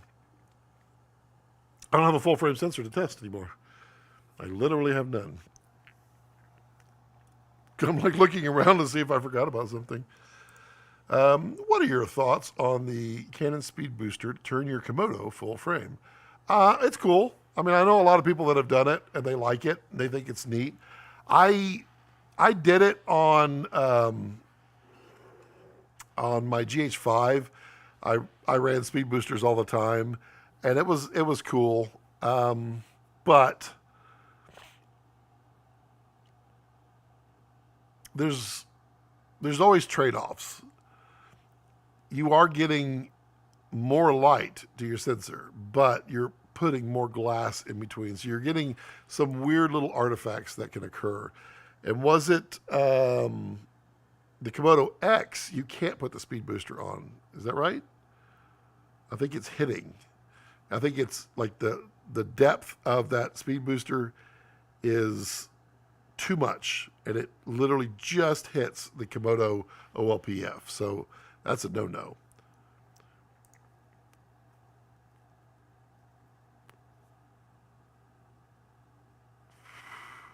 Oh, I see. I think what it's saying is don't calibrate your sensor when it's mirrored, when it's flipped over. Calibrate it when it's normal, black shade it when it's normal, then flip it, and then it will follow. Kind of makes sense. That's probably a whole lot of extra code to have it flip back, go back and forth. Patrick says, I've got a generic question. How do you compare the cropping situation with cinema cameras and photo cameras? Not the frame resolution cropping, but the lens mount and full frame, etc. I'm not sure I understand exactly what you mean, because the basic answer is there's literally no difference. A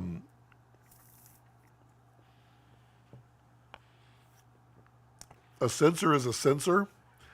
It may be optimized for taking stills or doing high-speed video, but a sensor's size and then how you want to read from it, that's where cropping typically comes in.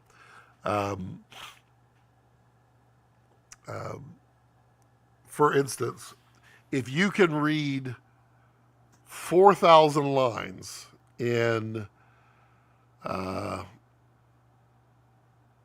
1/24th of a second, let's try that, then that means it's bad. Believe me, they have overages that they do here. But if you can read 4,000 lines in 1/24th of a second, that means that you can run 24 frames a second at full resolution. If you crop in and you go to half the resolution, you can read 2,000 lines in half a second. Or not half a second. You could read 2,000 lines in 1/48th of a second, because you could read the 4,000 in 1/24th of a second. Therefore, if you crop in, you're reading the lines at twice. You could read the lines twice, because you could read 4,000 lines and you only have 2,000 to read, so you can read that twice. Now you can shoot at 48 frames a second. It's working the same way on all of those. The reason they're doing cropping on these is either the sensor readout's not fast enough, or the horsepower, the CPU, well, it's not CPU, but the various processors that are in the cameras are not fast enough to read what's coming off the sensor and then down convert it or subsample it, or however they wish to do it, to put it out that way, which is why people want full readout, 60 frames a second, but then they end up getting like a 1.6K crop. That could be the sensor readout is not fast enough to get them 60 frames a second, or there's not enough horsepower to read the whole sensor at 60 frames a second and then put it in a smaller. I hope that answers it, because I wasn't really sure what you were asking, but Tyler says, I use a minimum speed booster to use my Nikon fisheye on my Komodo since it's full frame. Works great for what I need. Yeah, I think Komodo and speed booster work fine. I think it's Komodo X is the one that's has a little less depth available. Lucas says, thank you. Well, don't thank me. Thank Rex. Another downside of the speed booster is that you lose the option of running a V&D drop-in filter. This is true. And I do love me some drop-in filters or some electronic NDs from Red. Those are quite nice, actually. Full test coming soon. Full already tested video coming soon. Hello, Overflow. Nice. Overflow from Australia. Hello, Overflow from Australia. Greetings from Texas. Nick says, I'm not finding anything about the Canon speed booster not working with the Komodo X.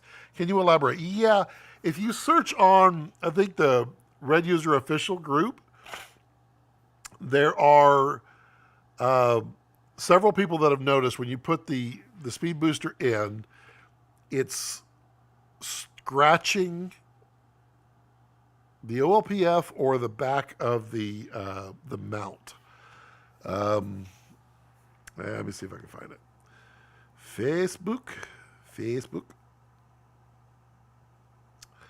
Komodo X speed booster.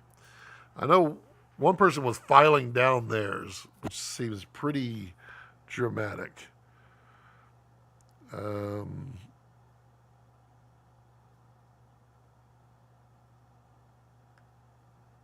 Let's see here.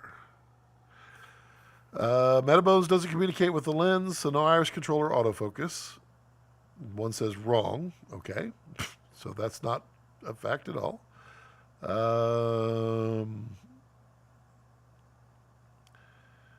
Left me uninspired. Interesting. I own both. The Canon version is optically better. Both sides fit tighter and lens controls work. However, on some lenses, the rear element of the lens will hit the element on the Canon adapter. Interesting. The Metabones adapter doesn't fit as tight. Sends no communication.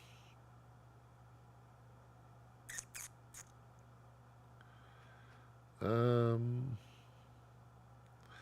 there's a whole thread on it. I don't know where it is. I can't find it. Which one? Let's see here.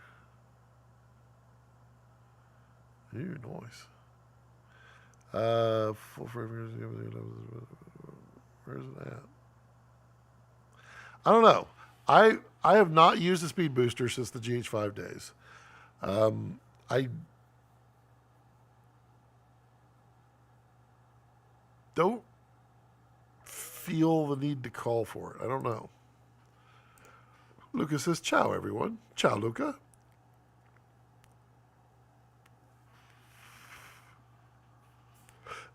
I don't know.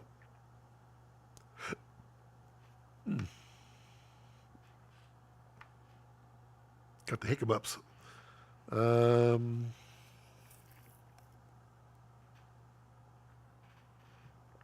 lot of people, that's Komodo, though. Komodo. Speed booster. Let's try rubbing.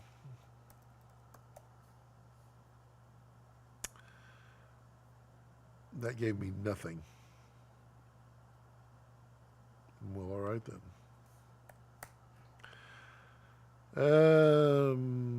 Interesting.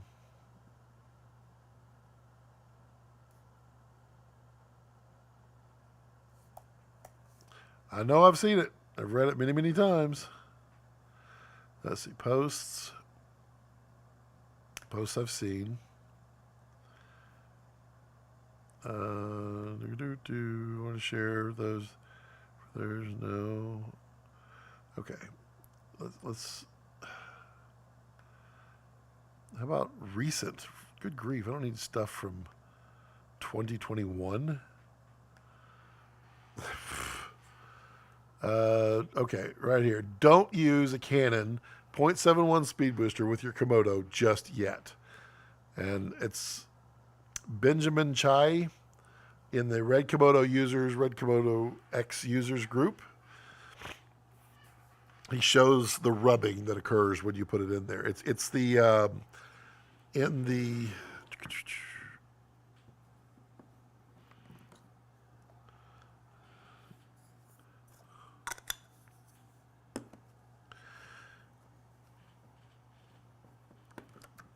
the Komodo X, which is going to be hard to see right there.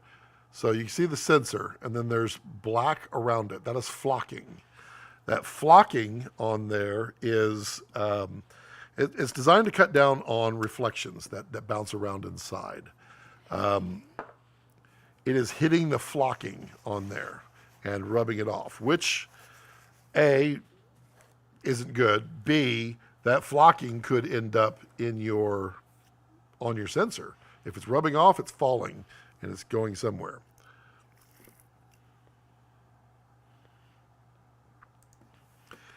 Can speed booster code. Yep. Thanks, Scott. Interesting. I mean, there's FX lens, full frame, and DX crop. Same mount with, what's the situation with PL mounts and like red? Oh, well, so basically, Nikon doesn't need to make they don't need to make two different mounts. They just need to make a Nikon mount. That way they can make lenses all using the same patent and such. Basically, when you got a DX lens, that is a lens that is designed for a smaller image circle, which is a cropped sensor. The thing you got to look at, Patrick, is image circle on any camera. The sensor has an image circle, and that is a circle. If you go to Phil Holland's website, he actually shows the image circles of each of the various sensors out there. Probably not the Nikons or what have you, but for instance, I believe VistaVision is like 44 millimeters circle, which means that the sensor fits within the circle of 43 or 44 millimeters, whatever it is. So you want a lens to cover it, it needs to be at least that. If a 1.6 crop, like an APS-C size sensor, which is what the DX sensors would be, they would be like a Super 35. So the image circle on that is like 29, 28. I don't know. Let's pull this stuff up. We can get this information. We have the technology. Maybe we do. Maybe we don't. Komodo X. And then we go down to specs. And on a Komodo X,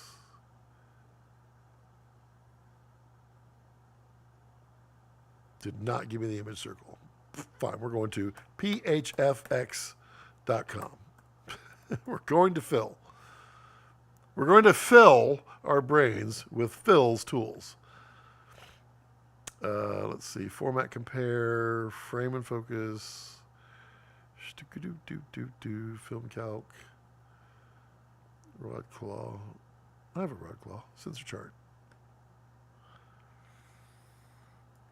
Does he have the image circle? Yes, he does. Okay, so on here, for instance, the Monstro VistaVision, 46.31 millimeters is V-RAPTOR and Monstro. The Dragon 6K, this is an old chart. Dragon 6K is not Super 35. It's actually larger. It's 35 millimeter. Let's see. Let's find the EVA1 from Panasonic, which I believe was a Super 35 size sensor. That is 27.8 millimeters. So that would be considered a cropped sensor in the photo world, or a DX size. So if you have a lens that's designed for 28 millimeters image circle, and you put it on a sensor that has a 46, then it's only going to be able to see through part of it, and you'll get that tunneling, you'll get the massive vignetting that occurs. Hopefully that explained it. They're flocking this way. No, they're flocking away. They're flocking away, Tim, every time I mention autofocus. Yep, there he goes. Phil comes in. Sorry, I was on a call. It's okay, Phil. I used your tools, which you need to update your sensor chart.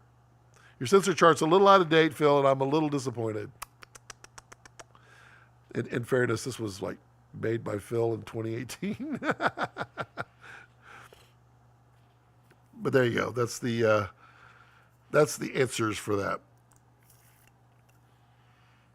31.1 is Super 35.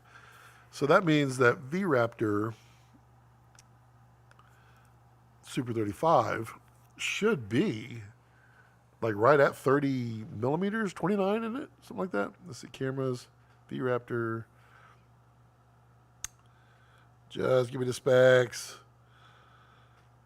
You know, I may be an old guy, but I'm like, I don't need the fluid movement, flowing websites that introduce new slideshows. 29.63 is the image circle for the V-RAPTOR Super 35, which is like a very close to Super 35, whereas Komodo X is bigger. Komodo X is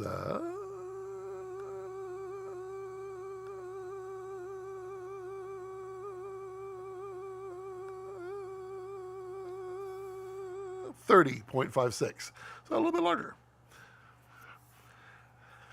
So there you go. All right. It is 6:19. Who's got more questions? What's missing? Oh, that's the big chart. Yeah, good call. Yeah, it's got the old stuff on there, and you get there's so many new sensors to put on there. You can put the Alexa 35 and the Venice 2 and Venice, all those. It's old. That'll give Phil something to do tonight when he's bored and has nothing to do. Doesn't have any footage to process. Okay, let's see. Who's got more questions? I'm happy to not answer or look up the answers or Google it for you or understand it myself. I actually enjoy doing it because I get the answers myself, and now I'll memorize them. 46.31.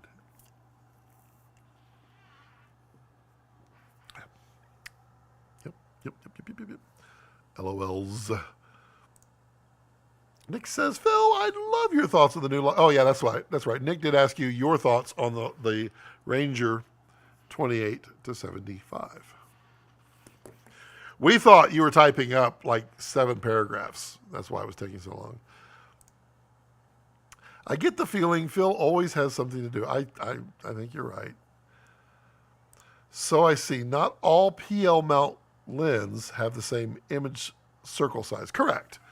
A PL lens mount is a standard, and that standard has an image circle that doesn't necessarily cover all of the sensors, which is why they created LPL, which has a bigger image circle in there. PL was designed originally for Super 35.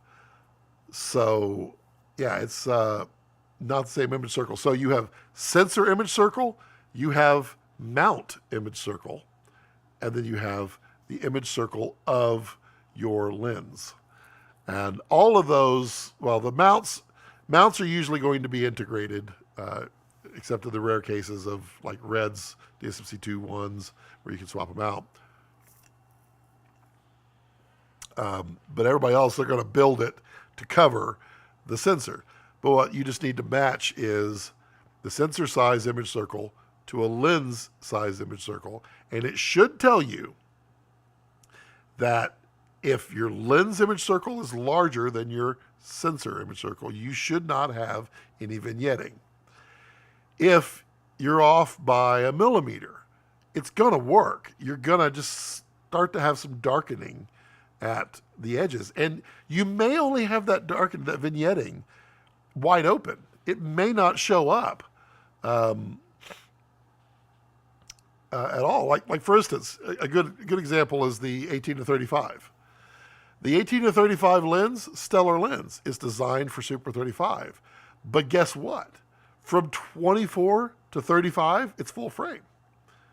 So on their cinema lens version of the 18 to 35, they have one that's a full frame version, and it is a 24 to 35. It's the same lens. It's just you can't go below. Now, what happens when you put this on a V-RAPTOR? Well, you vignette like crazy until you get to 24. This is Super 35. Komodo X is slightly larger than Super 35. If you put this on here at 18 millimeters, wide open, you will have a little vignetting in the corners.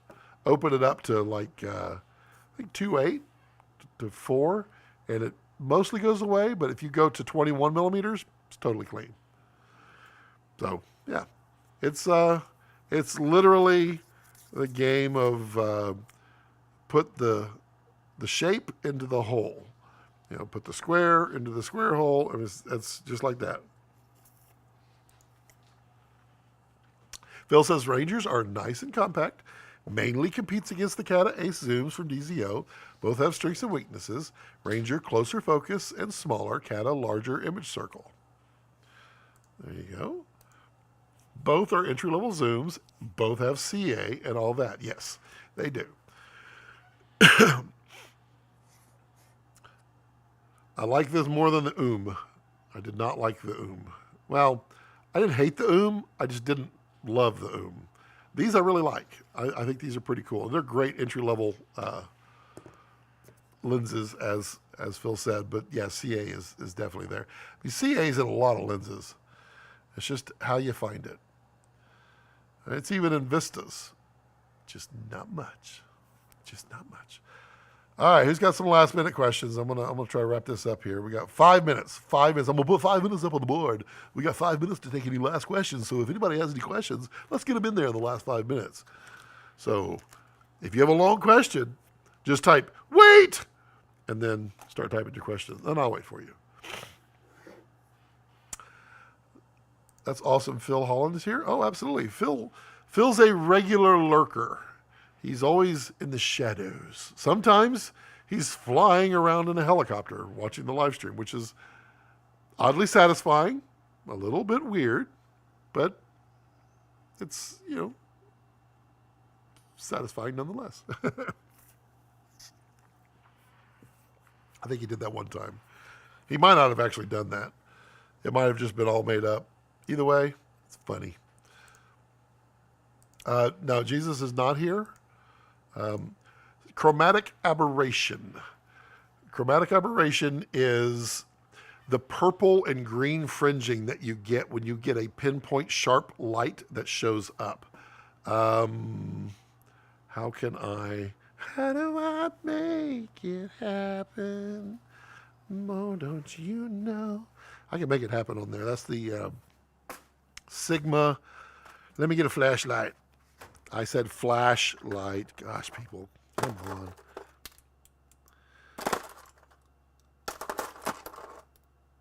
All I need is a flashlight with a battery. All right, let's see if we can get a little CA to occur here. We're going to get a lot more flaring than we're going to get CA, I bet. All right. Really? Oh, there we go. Really?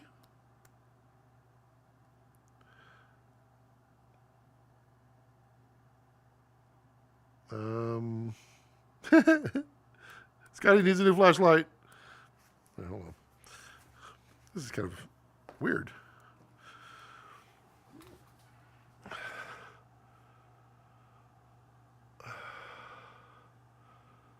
Hard to, okay, right there. If you look at the light, right on the bottom, you see purple.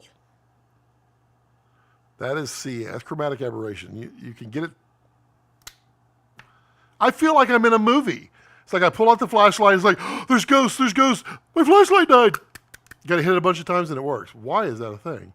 So I can get some green. Okay. See the purple around it? That is all CA right there. And there's a green around that one. So that's CA. It's chromatic aberration. It's resolved by coatings. If you put special coatings, and it's all about refraction, kind of like when you see a rainbow because the sun is shining through water droplets. That's because you've got the refraction that comes in the various ways, and that's what you're getting. Just like you're getting a Live of Rex.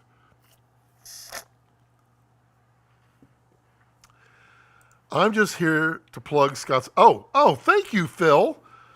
No, thank you, multiple. My salt and pepper is going to be for sale very soon. Very, very soon. We've packaged up 40 jars of Scotty's Smoky Applewoods salt and pepper. They're ready to go minus labels. Shopify is registered and done. The website will be Scotty B Goods. Scotty B Goods. ScottyBGoods.com. And I think we'll end up getting T-shirts and stuff like that up there as well. But the salt and pepper will be out there shortly. It'll be available in, let me just tell you what it is. It will be available in 4-ounce salt in a glass jar for $9.99. The salt will also come in a 16-ounce refill bag, so it's a bag. That'll be $19.99.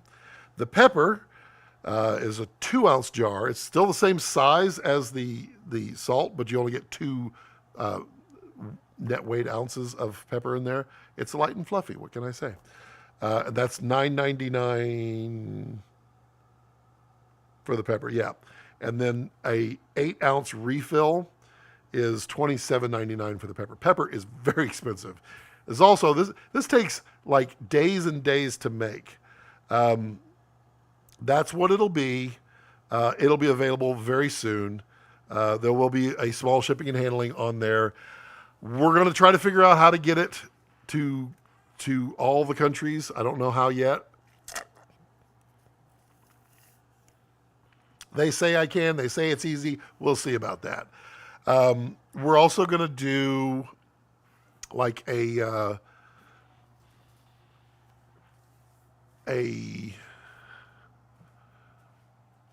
do I have it? Do I have it? Oh, I need to make some pizza dough.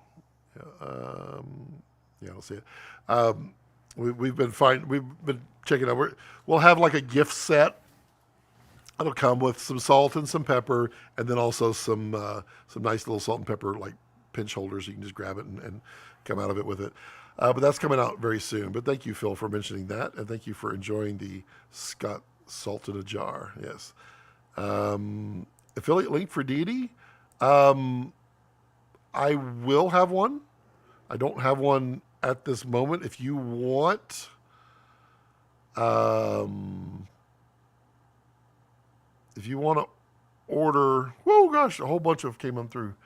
If you want to order art, text me and I'll get you something. I appreciate you asking for that. Phil says S1H, nice mirrorless cam, same Sony sensor used in a few things, best L mount for motion in most ways outside the recent Blackmagic. Yep, okay. Just pull out some Rokodans. Yes, true. See, how did that get in there? How did this question get above that one? Oh, wait, because you retracted. Got it. Okay. Thanks for your channel, man. You're awesome. Are you thinking me or thinking Phil? Either way, it's fine. Thanks, Phil. Phil says I'd wait a few days if the A1 is your consideration. But in most ways, the A1 is a real baby Venice 2. Yes, a real noisy baby Venice 2. But I would wait a few days. Yes, I think that's a very fair statement, Phil. It says, in high school, we visited the grave of the witch buried alive on Halloween night. The wind began to gust, and all of our flashlights died at the same time. True story. Kind of makes you wonder. Why did this do this, though? These are the worst freaking flashlights. I swear. Fun fact, I bought all these flashlights on eBay, not Amazon. I got like 10 of these puppies for like $10. And they can use both 3.7 lithiums and then the 1.2 rechargeables. But I bought them when we were ghost hunting. Ooh, my daughters wanted to do that. I got all the stuff and we never did it. Patrick says, I use a low f-stop. Clear lens way back. Is coating lowering light sensitivity? Every time you put something in the way of light, it's going to affect it. However, if you design a lens a special way, for instance, if you design a lens, in some ways it can actually help by not hurting. But if you design a lens to be a T1.5, then with coatings, you might be designing it to be a T13, and then you add the coatings and it makes it a T15. So you're not hurting, but it's usually helping. And it's the coatings are all about control. It's about controlling the CA. It's about controlling the flares. It also can add in character. That's where, a lot of these, like you see the classic lenses lines that come out, and there's literally them taking off some of the coating because it allows it to flare more. Like the Vista ones have, I think the main element is missing the flare, most of the coating. I think it has some because there's a bunch of different coatings they put on there. If you're really interested, Patrick, go back. I think you were on the live stream, but I think you were there that day. Go back and watch the live stream that I had with Ryan Avery from Tokina. He talks, the dude is nicest dude on the planet, also a walking genius. But he explains everything about filters and lens coatings and all of that, and how it's done and why. And it's wild, just like him moving. Johnny Brooks says, sorry if you talked this through already, but I'm late to the party. R1 rumors thoughts think could be underwhelming. No, I think it's going to be a 48 megapixel camera. I think it is going to be announced at the first of the year-ish, but Tyler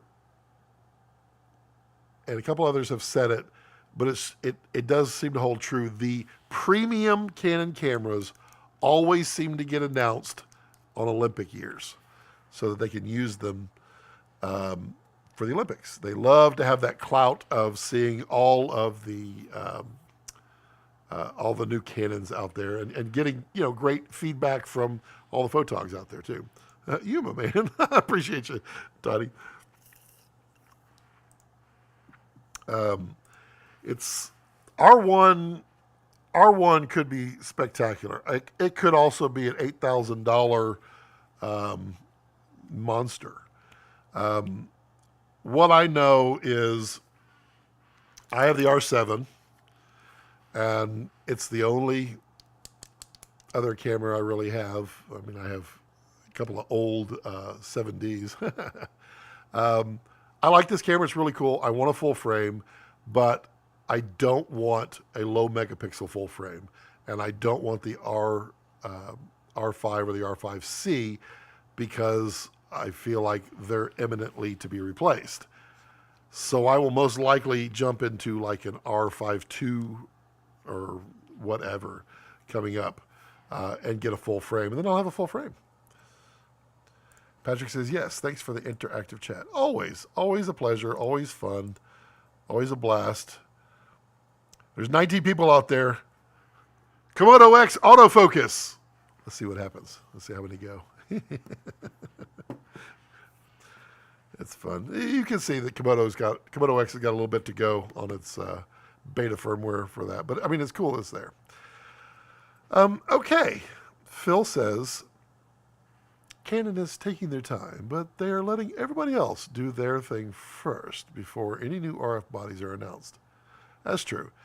And that could be a brilliant or a horrible choice.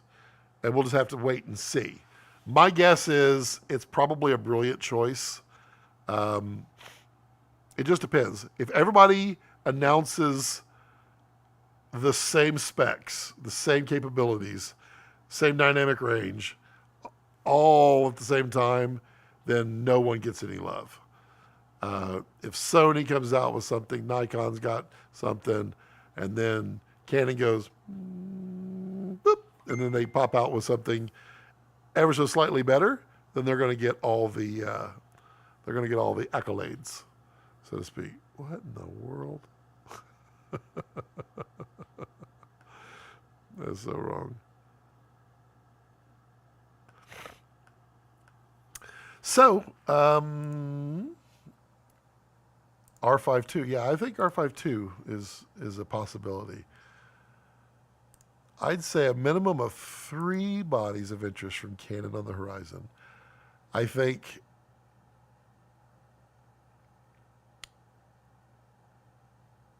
the fact that Phil used the term bodies indicates to me photo-centric with video. And 3 bodies rings kind of a perfect bell for that, which would be R1, R5C Mark II, R5 Mark II, or something close to that. Did you guys see the 66X Phantom LUT for the FX3 and A1? I did not. I haven't looked at much of Sony lately, just because I just got out of the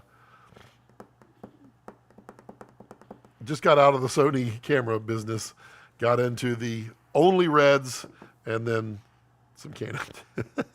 I was sad.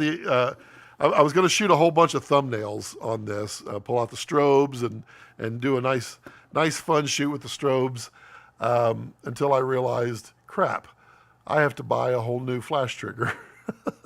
I'll be here Monday. What would be really cool is to see a follow-up to the C70. I think you're going to see that too, but I don't know that would be classified as a body. But Phil says, mannequins, aliens, cars, etc. Let the bodies hit the floor. Let the bodies hit the floor. It could. But I don't think Canon's introducing mannequins or Bigfoot as a body. That's a serious body, what I'm talking about. All right, everyone. Thank you all for joining. I hope you all had a lovely live stream. I did. I enjoyed the heck out of it. It was a blast being back. I will be here next Friday. Red is the beauty dream camera. Red is a fantastic camera if it meets your needs. It's not the answer to everything. But it is a beauty. This right here, I was just talking about the Komodo X with someone today. This is by far one of the best images out of a Red. Now, V-RAPTOR is better in a lot of ways, but for the money, wow, Komodo X is a knockout of the park. And this is Tim. What Tim's actually saying is the line from Deuce Bigelow. That's a huge body. But he wasn't saying body. Nick says, I wonder if Canon will release a full-frame version of their C70, which has been wildly successful camera for them. I would hope they would. They certainly might, but you just never know.